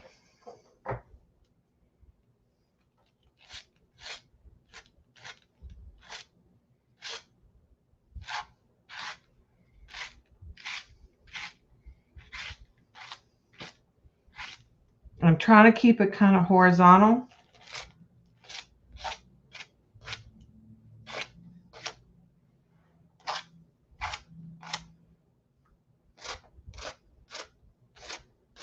And I'm trying to hit some of these wrinkles.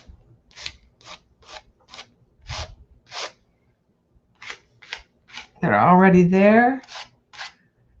I'm liking that a lot. Need it a little heavier in this area. All right. Let's dry that real quick.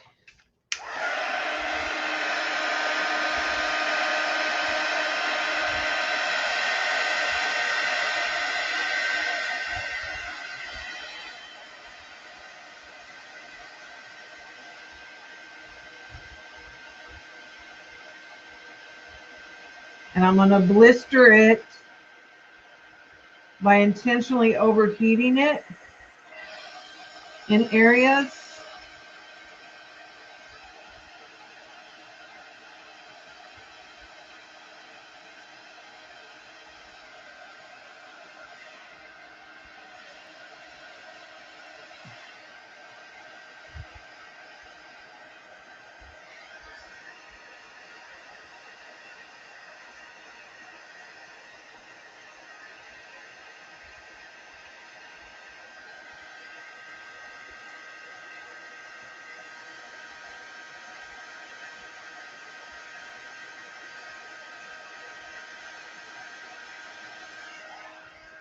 Okay. Then we'll let that cool off and we're going to come in. I'm going to come back here. Well, actually, I'm going to go here.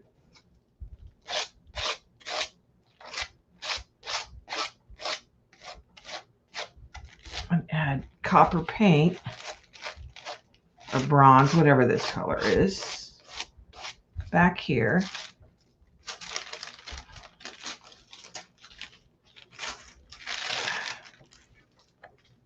Come back to that later. We'll add all our extra paints. Okay, now I'm going to come in with this gilt and add some areas of, it's a little thinner paint than the Reeves, so it's a little harder to manipulate.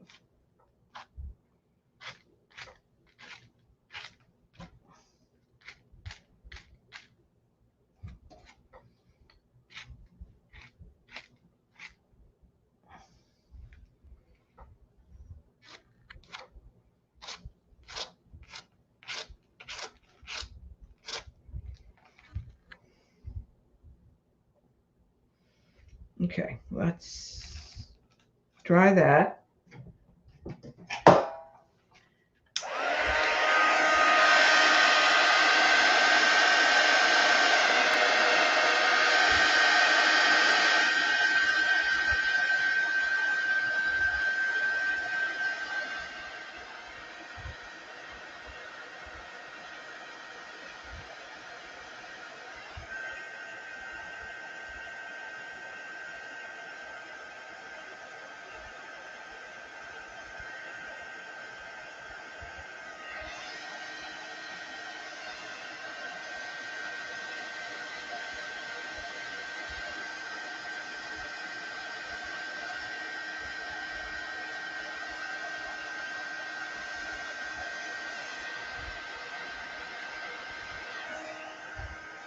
Okay.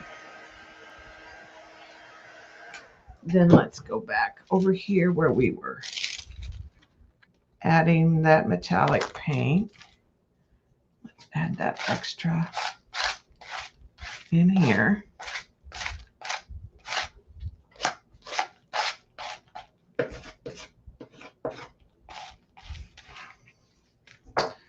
Close that.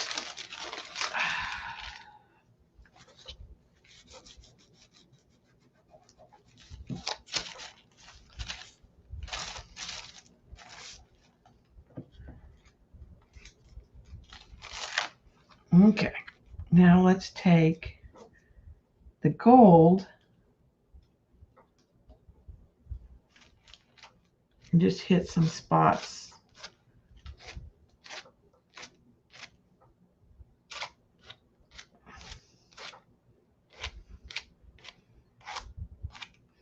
And it'll catch on some of those bumps that we made earlier.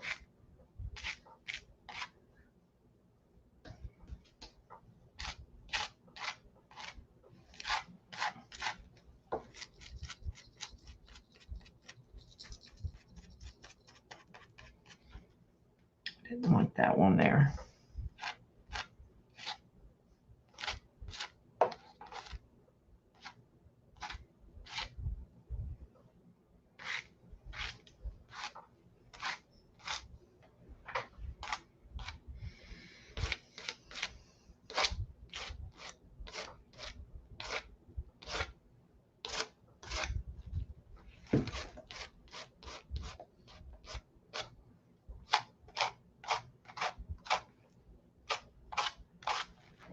Okay. It's definitely enough gold. All right, I'm gonna flip this again.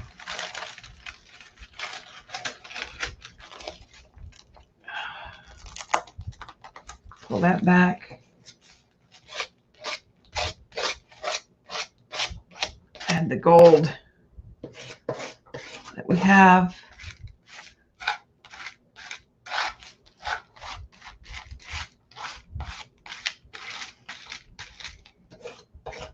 Left over.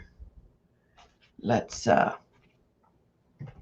of get that dry real quick.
All right.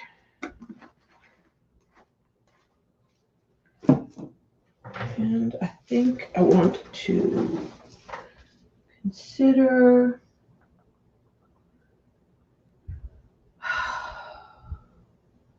I hate when you move things and you forget where you moved them.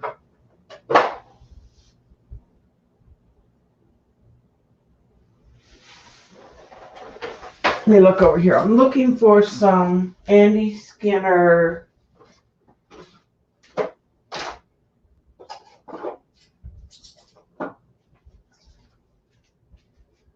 Antiquing Cream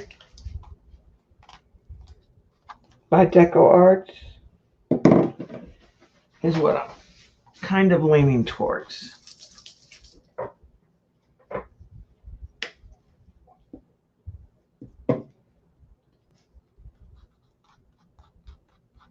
And I'm just putting it on my fingertip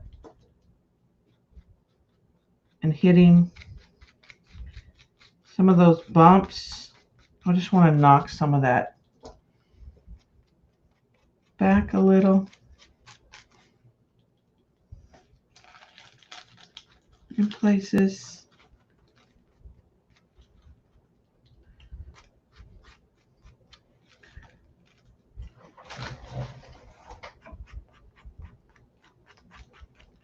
Kind of goes with that Payne's gray that we have going on in the background. I'll hold it up for you in just a minute and you'll see.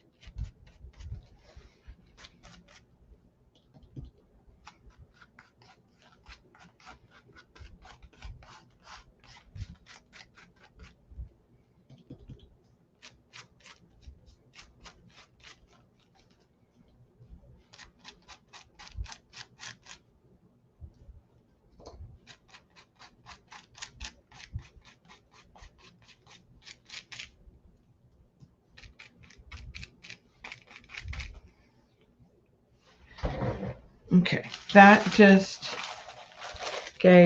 it brought out some of that yummy texture. I don't know if you're going to be able to see on the camera. Can you see the blisters that I have going?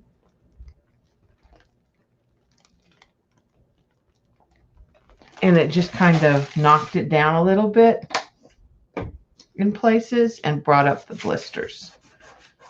So if you have metallic paints, you can use your heat gun to blister and then come back and get some texture. I'm thinking that this one might be almost like, I think I'm done just about.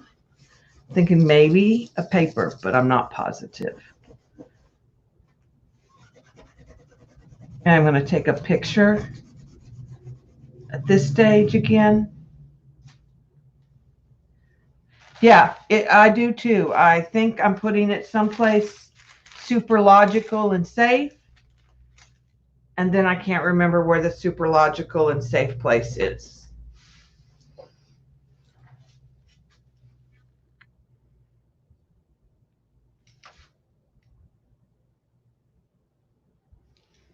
Those look pretty good.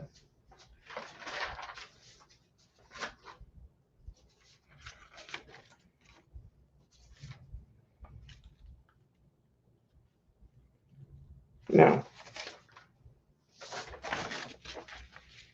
I like this with it, but I think still don't think I'm ready to tear this paper. Even though I could print it why am I afraid to tear that paper?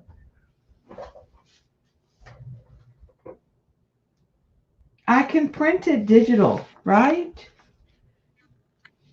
Do we like some of this paper on it? Or should we just go in with the same leaves?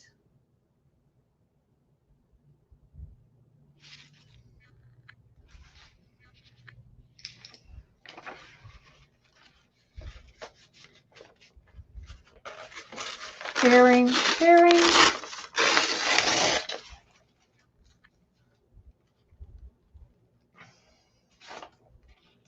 All right, I'm going to do it.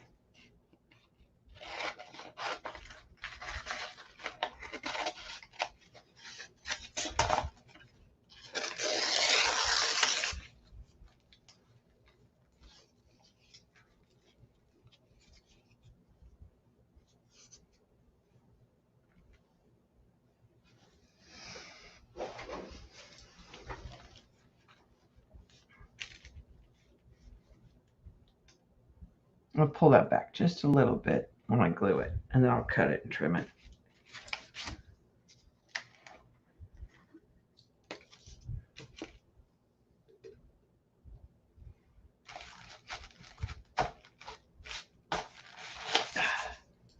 Too much on my desk.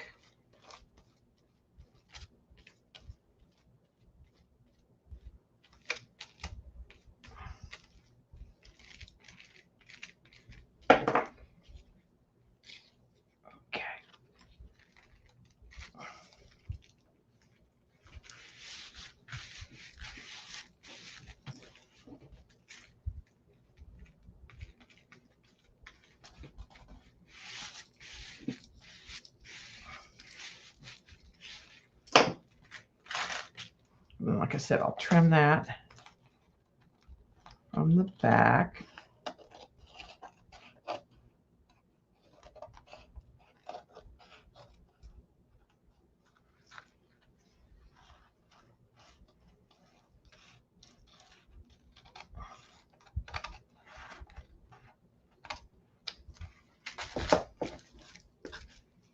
Okay. Yeah, I love this paper. Like, it was a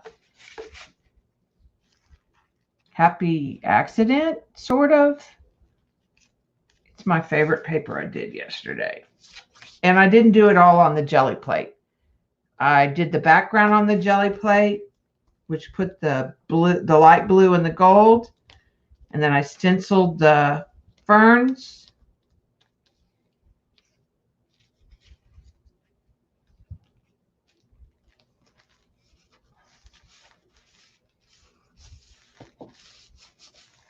In Prussian blue.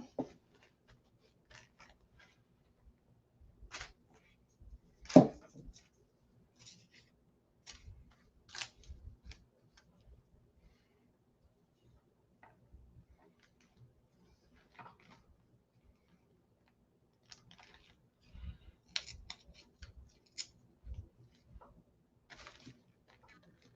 want this back.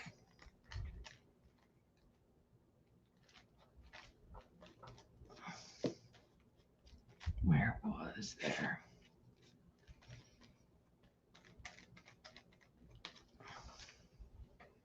And then came back with some of the lettering. It's one of the digital papers I have in one of the digital sets I put. This paper was in it.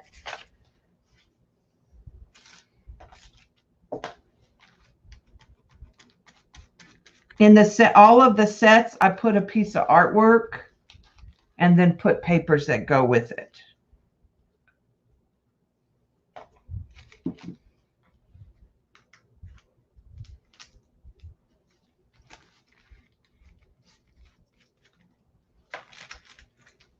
Okay, I think that is done.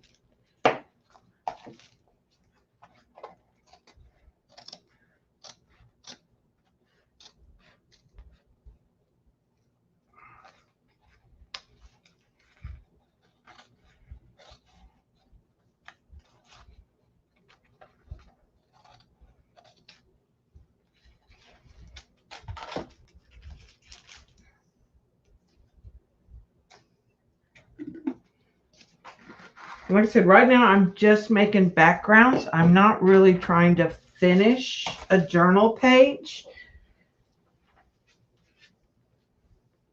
My goal this summer is to do more digital.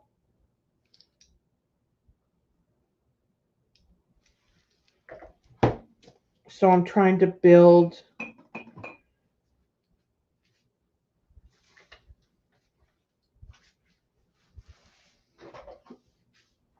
a collection that, you know, and if I take pictures along the way, I can get it, what I think of as like coordinating papers to use. Using up paint before it goes bad. So I think I'll call that one done.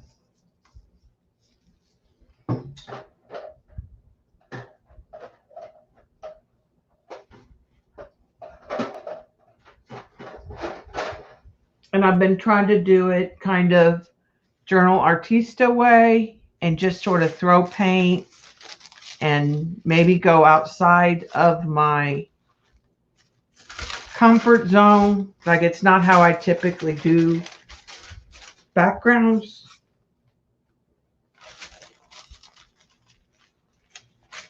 And I'll always love how hers come out. So that gets 2 done today. This one and this one.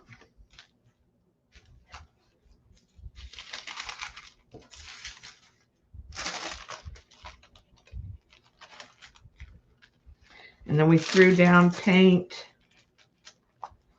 over here So I'm really liking where that's going. I'm going to add magenta to it, I think. And maybe some dioxine purple.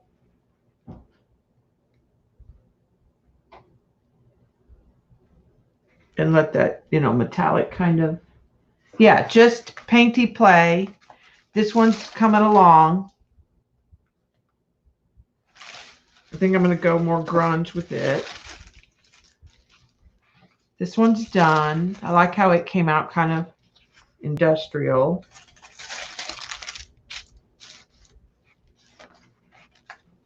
So I'll show you the way that I've been listing them in Etsy.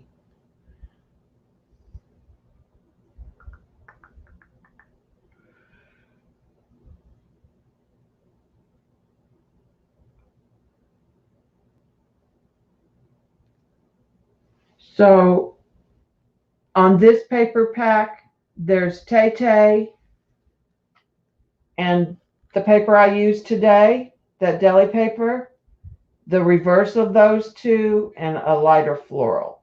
So that there's 5 digital files. And then this set has the little hummingbird style bird in watercolor, a paper with the 2 peacock feathers, kind of a crocodile print, the one that we just used just now with the fern, and a circle from stencil. And then this one had a cat that's black and white, black and gray or grayish white. It has a paper over here, a bunny, a journal page. Oh, sorry. A jelly print and a journal page.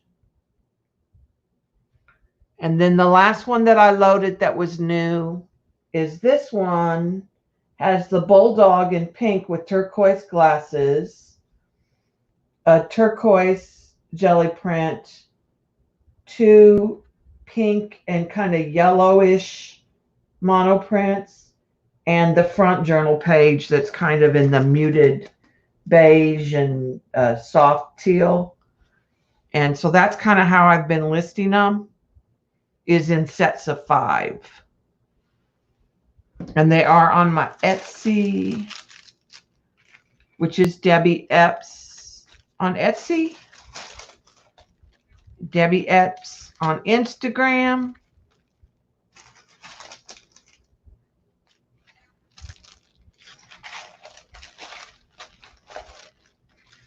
oh, I started this project I was going to start, but I haven't. I'm going to do a folder kind of a la the file folders and the ones that we've been all folding up and doing the force, but I don't want to fold it in the force. So I folded 2 with the tabs on the top, and I'm going to glue these 2 back to back, and I'm going to use it. I'm going to decorate it. Kathy Arbor just in time. So I'm going to decorate it a la Kathy Arbor style. And then I'm going to do cards from my scraps that coordinate. And what I'm thinking is like birthday cards, thank you cards, all occasion cards. Oh, sorry. All occasion cards, maybe other holidays. So my thought was I did this for a friend a couple years ago, and I put in a box that was decorated about 40 cards. And what I did is I used up a bunch of scraps and did them in a theme. And then what I did was I included some clear stencils that I printed on my computer that you could cut and peel and stick, that said like happy birthday, thank you, different occasions. So that's where I'm going to take my next folder, and I'm going to use it as a birthday gift for one of my dear friends. And what I'll do is I'll do a theme that's all coordinated, and then I'll use some of the same scraps on the cards that go inside. So I'm not worried about that spray because this will probably get covered with paper is what I'm thinking. Mostly. I might do a napkin on the cover. Might use some coordinating napkins and paper. And then what I'll end up doing is these two will get glued back to back. So that's one of my projects. And the other thing we're going to do is on the 5th when I do my members stream, I got the daddy vans and we're going to see if we add pigments. Can we make something like a homemade fin metallic? So I'm going to see if I take some daddy vans and some of my pigments, if I can make anything that's remotely like a fin wax. So I'll just try it with a 1 or 2 and see what we get. It depends what I'm doing, Sandra. Right now I'm using the decoupage mat. I use Mod Podge mostly, but I also, if I want something, I'll use the Liquitex or the Goldens. So when I glue these two together, I'm probably going to use score tape type. This isn't it, but you know what I mean, the roll. I'll probably use the liner tape to score tape to glue those together. I'm not sure.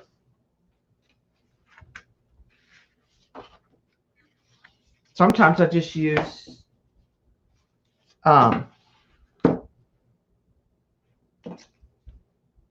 Elmer's stick glue.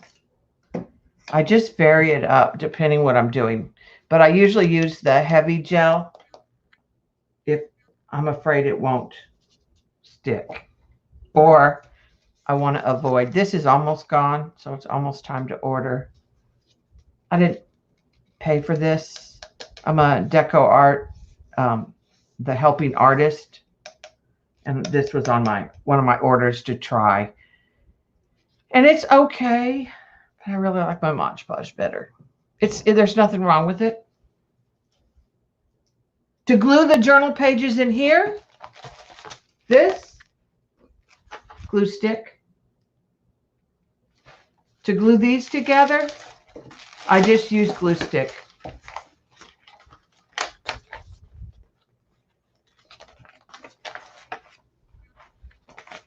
So some of these are sticking because they've got stuff. So that one must already be glued.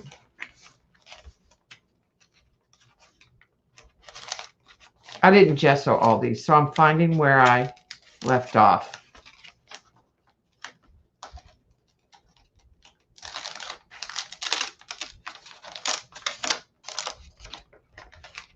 Let me just go to the back.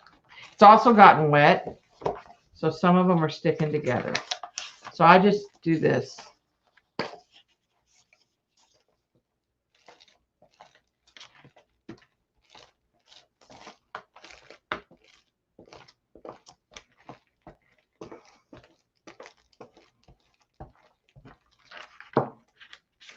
And I glue them in pairs.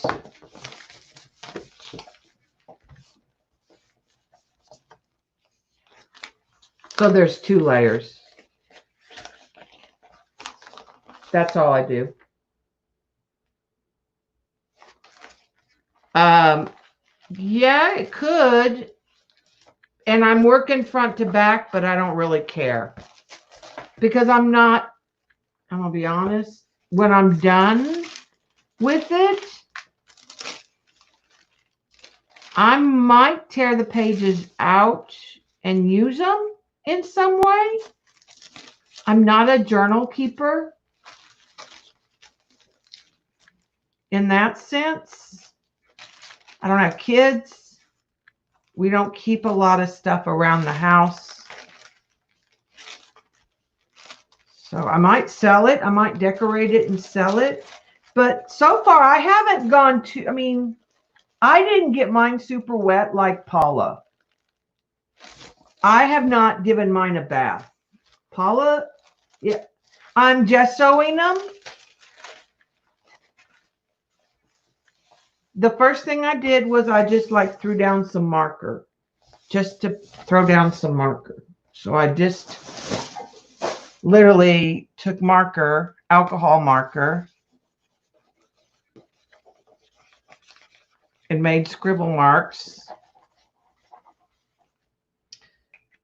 in colors that I liked.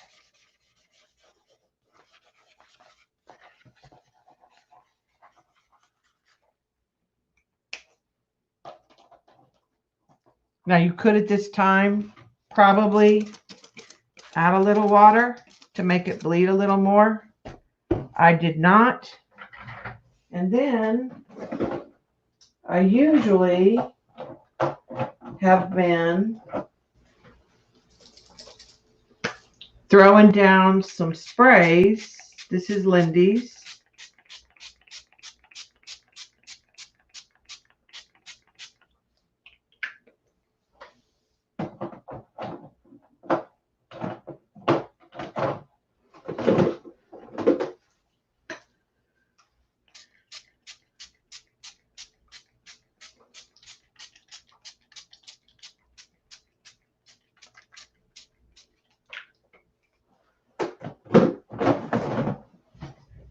Let that dry.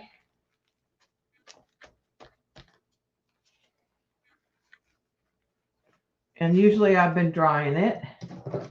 This has more air, so it dries faster.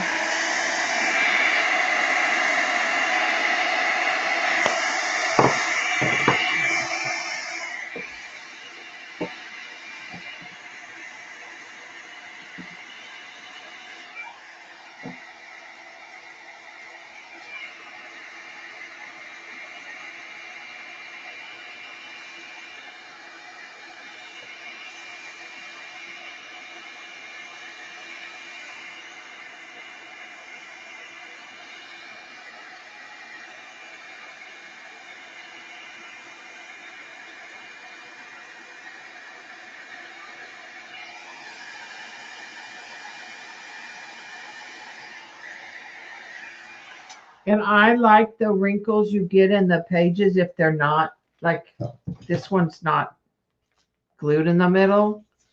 But by the time I'm done, it'll be fine for my purpose. And then I'm throwing down gesso on top of that. I'm just real quick.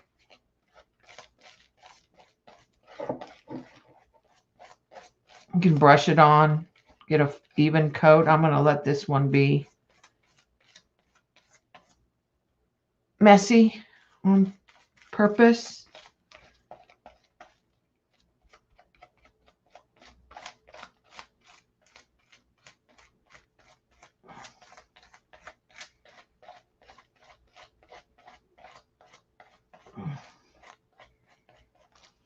Let that dry.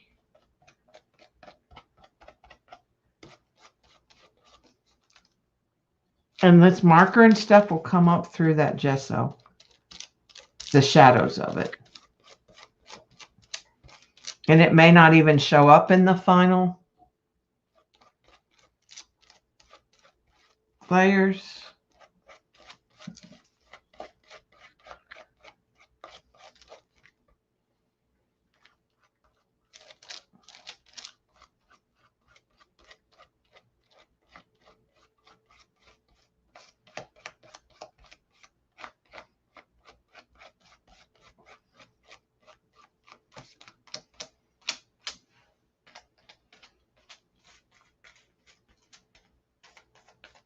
That's how I'm prepping it.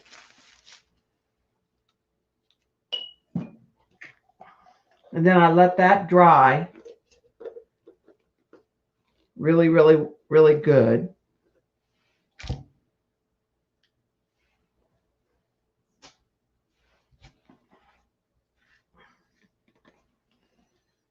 And I can come back in and add, yeah, white gesso. Yep.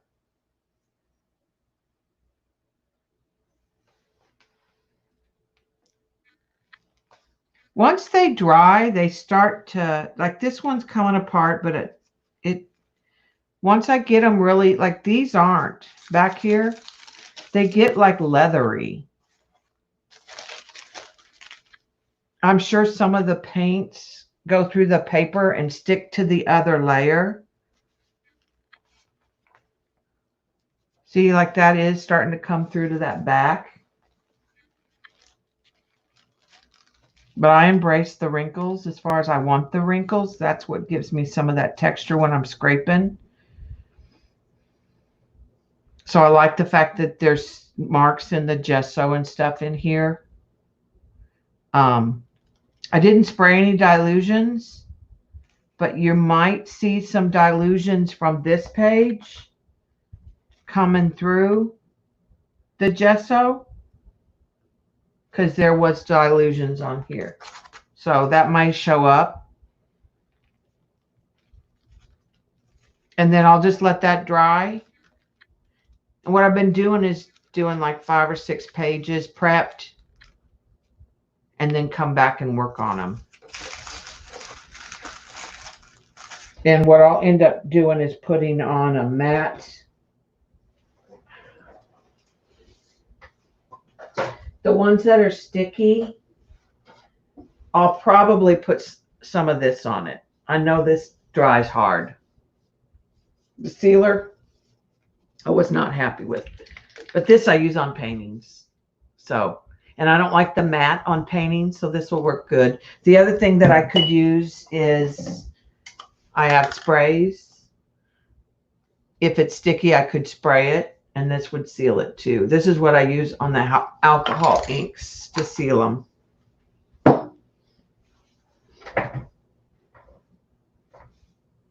Yeah, I like all the little marks. I think it gives it character when you go back to do it, and all the wrinkles. You know, and like I said, they get kind of like this one. It's trying to come apart because we got it wet, but I could stick some glue in there too if I needed to. But I'm not really taking it anywhere, or I mean, I don't know in the end what I'll do with it. It's just a painty journal. I'm not going to hand it down to someone necessarily. If I do sell it, I'll go in there and make sure that, like this one, I could definitely, this one's not glued very well. I may not even glued it. It may have gotten glue on the edges. I don't know where I stopped. So I can stick some glue up in there with a brush and get it glued really easy.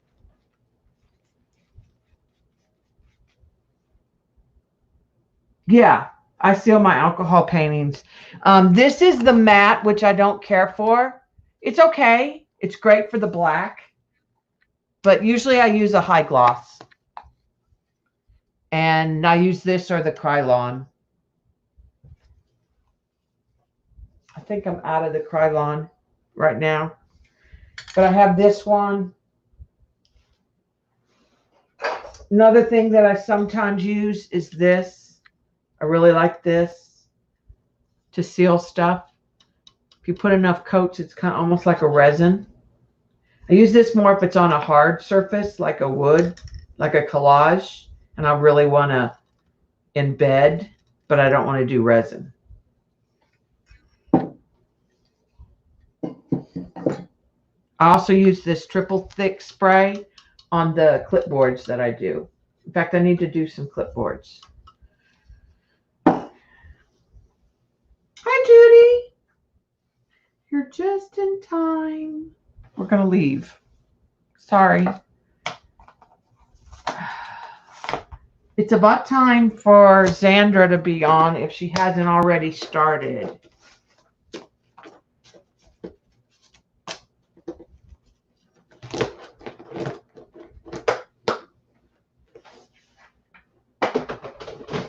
We have been busy with projects here. Yard projects that involved trips to Home Depot. Yesterday, made a trip to the leather shop across town. Came home. Then we made a trip out to run an errand. Came back home. Then we made a trip out to go try Joann's and just went to Tuesday morning because Joann's was, oh, I didn't show y'all what I got at Tuesday morning because it's still in the box. Because Joann's was a bust. So I spent $20 on Tuesday morning. Got washi tape because you can never have enough washi tape. And some stamps and a stencil. So I spent right at $20. So this is a Martha Stewart. It's more for like walls, but I just like the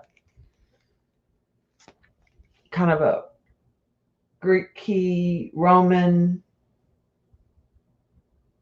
stencil grouping. So I thought that would be fun.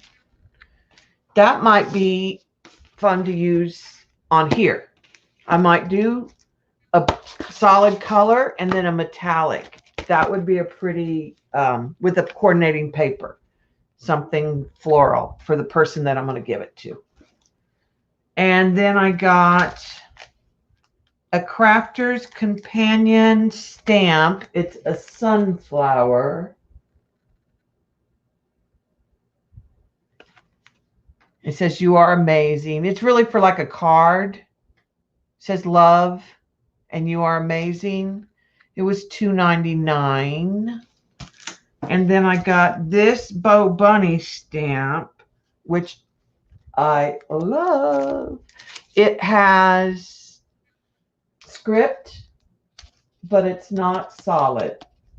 Then it has like assorted typewriter keys, and then it has some more script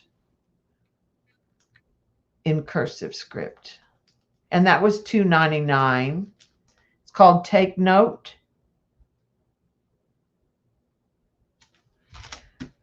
And then I got Timmy Washi. You got to get anything you see that is Tim Holtz. So it has, it's all like that's vintage school paper with the lines, with the blue and the red lines. These are like a floral print or a tea stain. This one is like stamps that talk about like shipping. This one is ledger. And this one is like map. The two wide ones. This ledger and map stamping. So those will be good. And then I got Bo Bunny washi.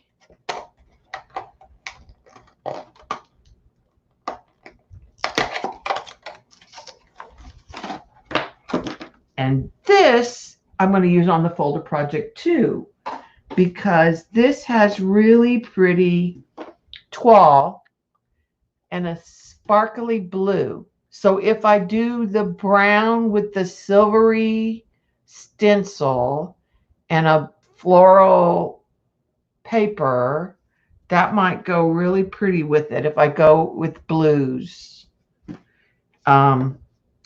This looks like vintage tissue with roses and wording on it, like wrapping paper. Turkeys, don't know about those. Kind of a platinum metallic. Postage with floral. Some kind of floral on a green and a burgundy stripe. The turkey one I will probably, I don't know, it's kind of folksy if you were doing something farm oriented. I think Colleen and Kathy Berg would really like it because it looks like roosters. Could be roosters, could be turkeys. So that's what I got at Tuesday morning, because Joann's doesn't really sell sewing machines, even though they say they do. They only sell the expensive ones in the store. Maybe one per state has the inexpensive sewing machine. All right, clean that brush that we had out earlier.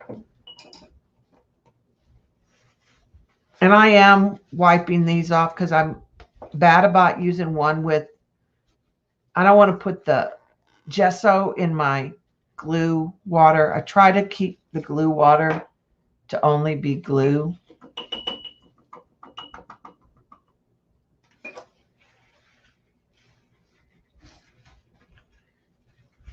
So, and if you weren't here earlier, I got a Cameo 3 for $100 at the pawn shop the other day. But I am having problems with it cutting. So I ordered a new mat. I'll put a new blade. But I am going to sell my Cameo Silhouette 2 once I get this one working. Yeah, let's just say Miss Epps will not be shopping at the Joann's anytime soon. I was so irritated. Because I went there because they said that they had them. When I got these, the Paula markers, but they're not as good as Posca. They don't like to write on the shiny surface at all. They do not like to go over like the PBO metallic. It wouldn't go on it at all. I just primed one to use today, but they'll work for other things. They'll have their purposes here and there. They'll work better with craft paint. And then the other big project I'm working on is I am framing a 4-foot by 6-foot painting. A 4-foot by 6-foot painting. I might have a picture of the painting. I'll see.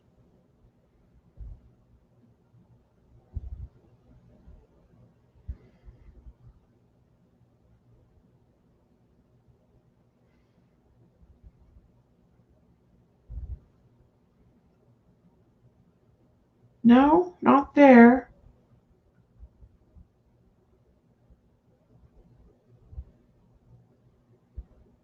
It's old, so it's...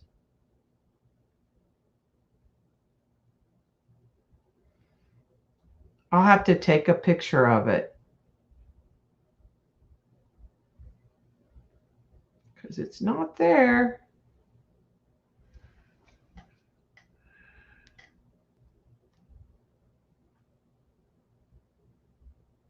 We framed the bear. That frame came in. Bobby hung it up. So I made the bear available digitally on Etsy.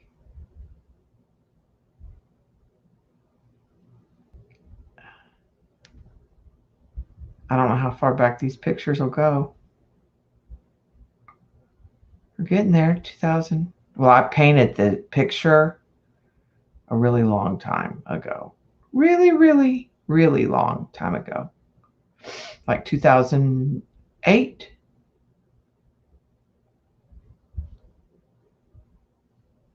And it's 4-foot by 6-foot, so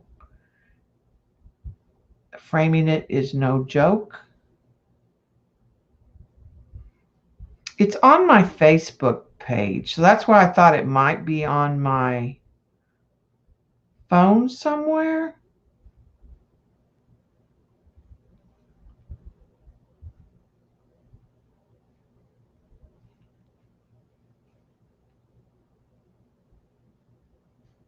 Used to be on my Facebook page.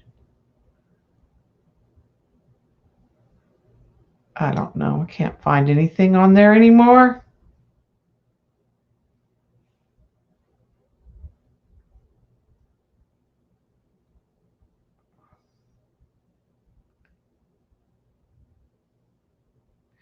Oh, it's covered up. It's behind that avatar. It's on there. but it's behind an avatar. That's funny. Well, anyways, that's it.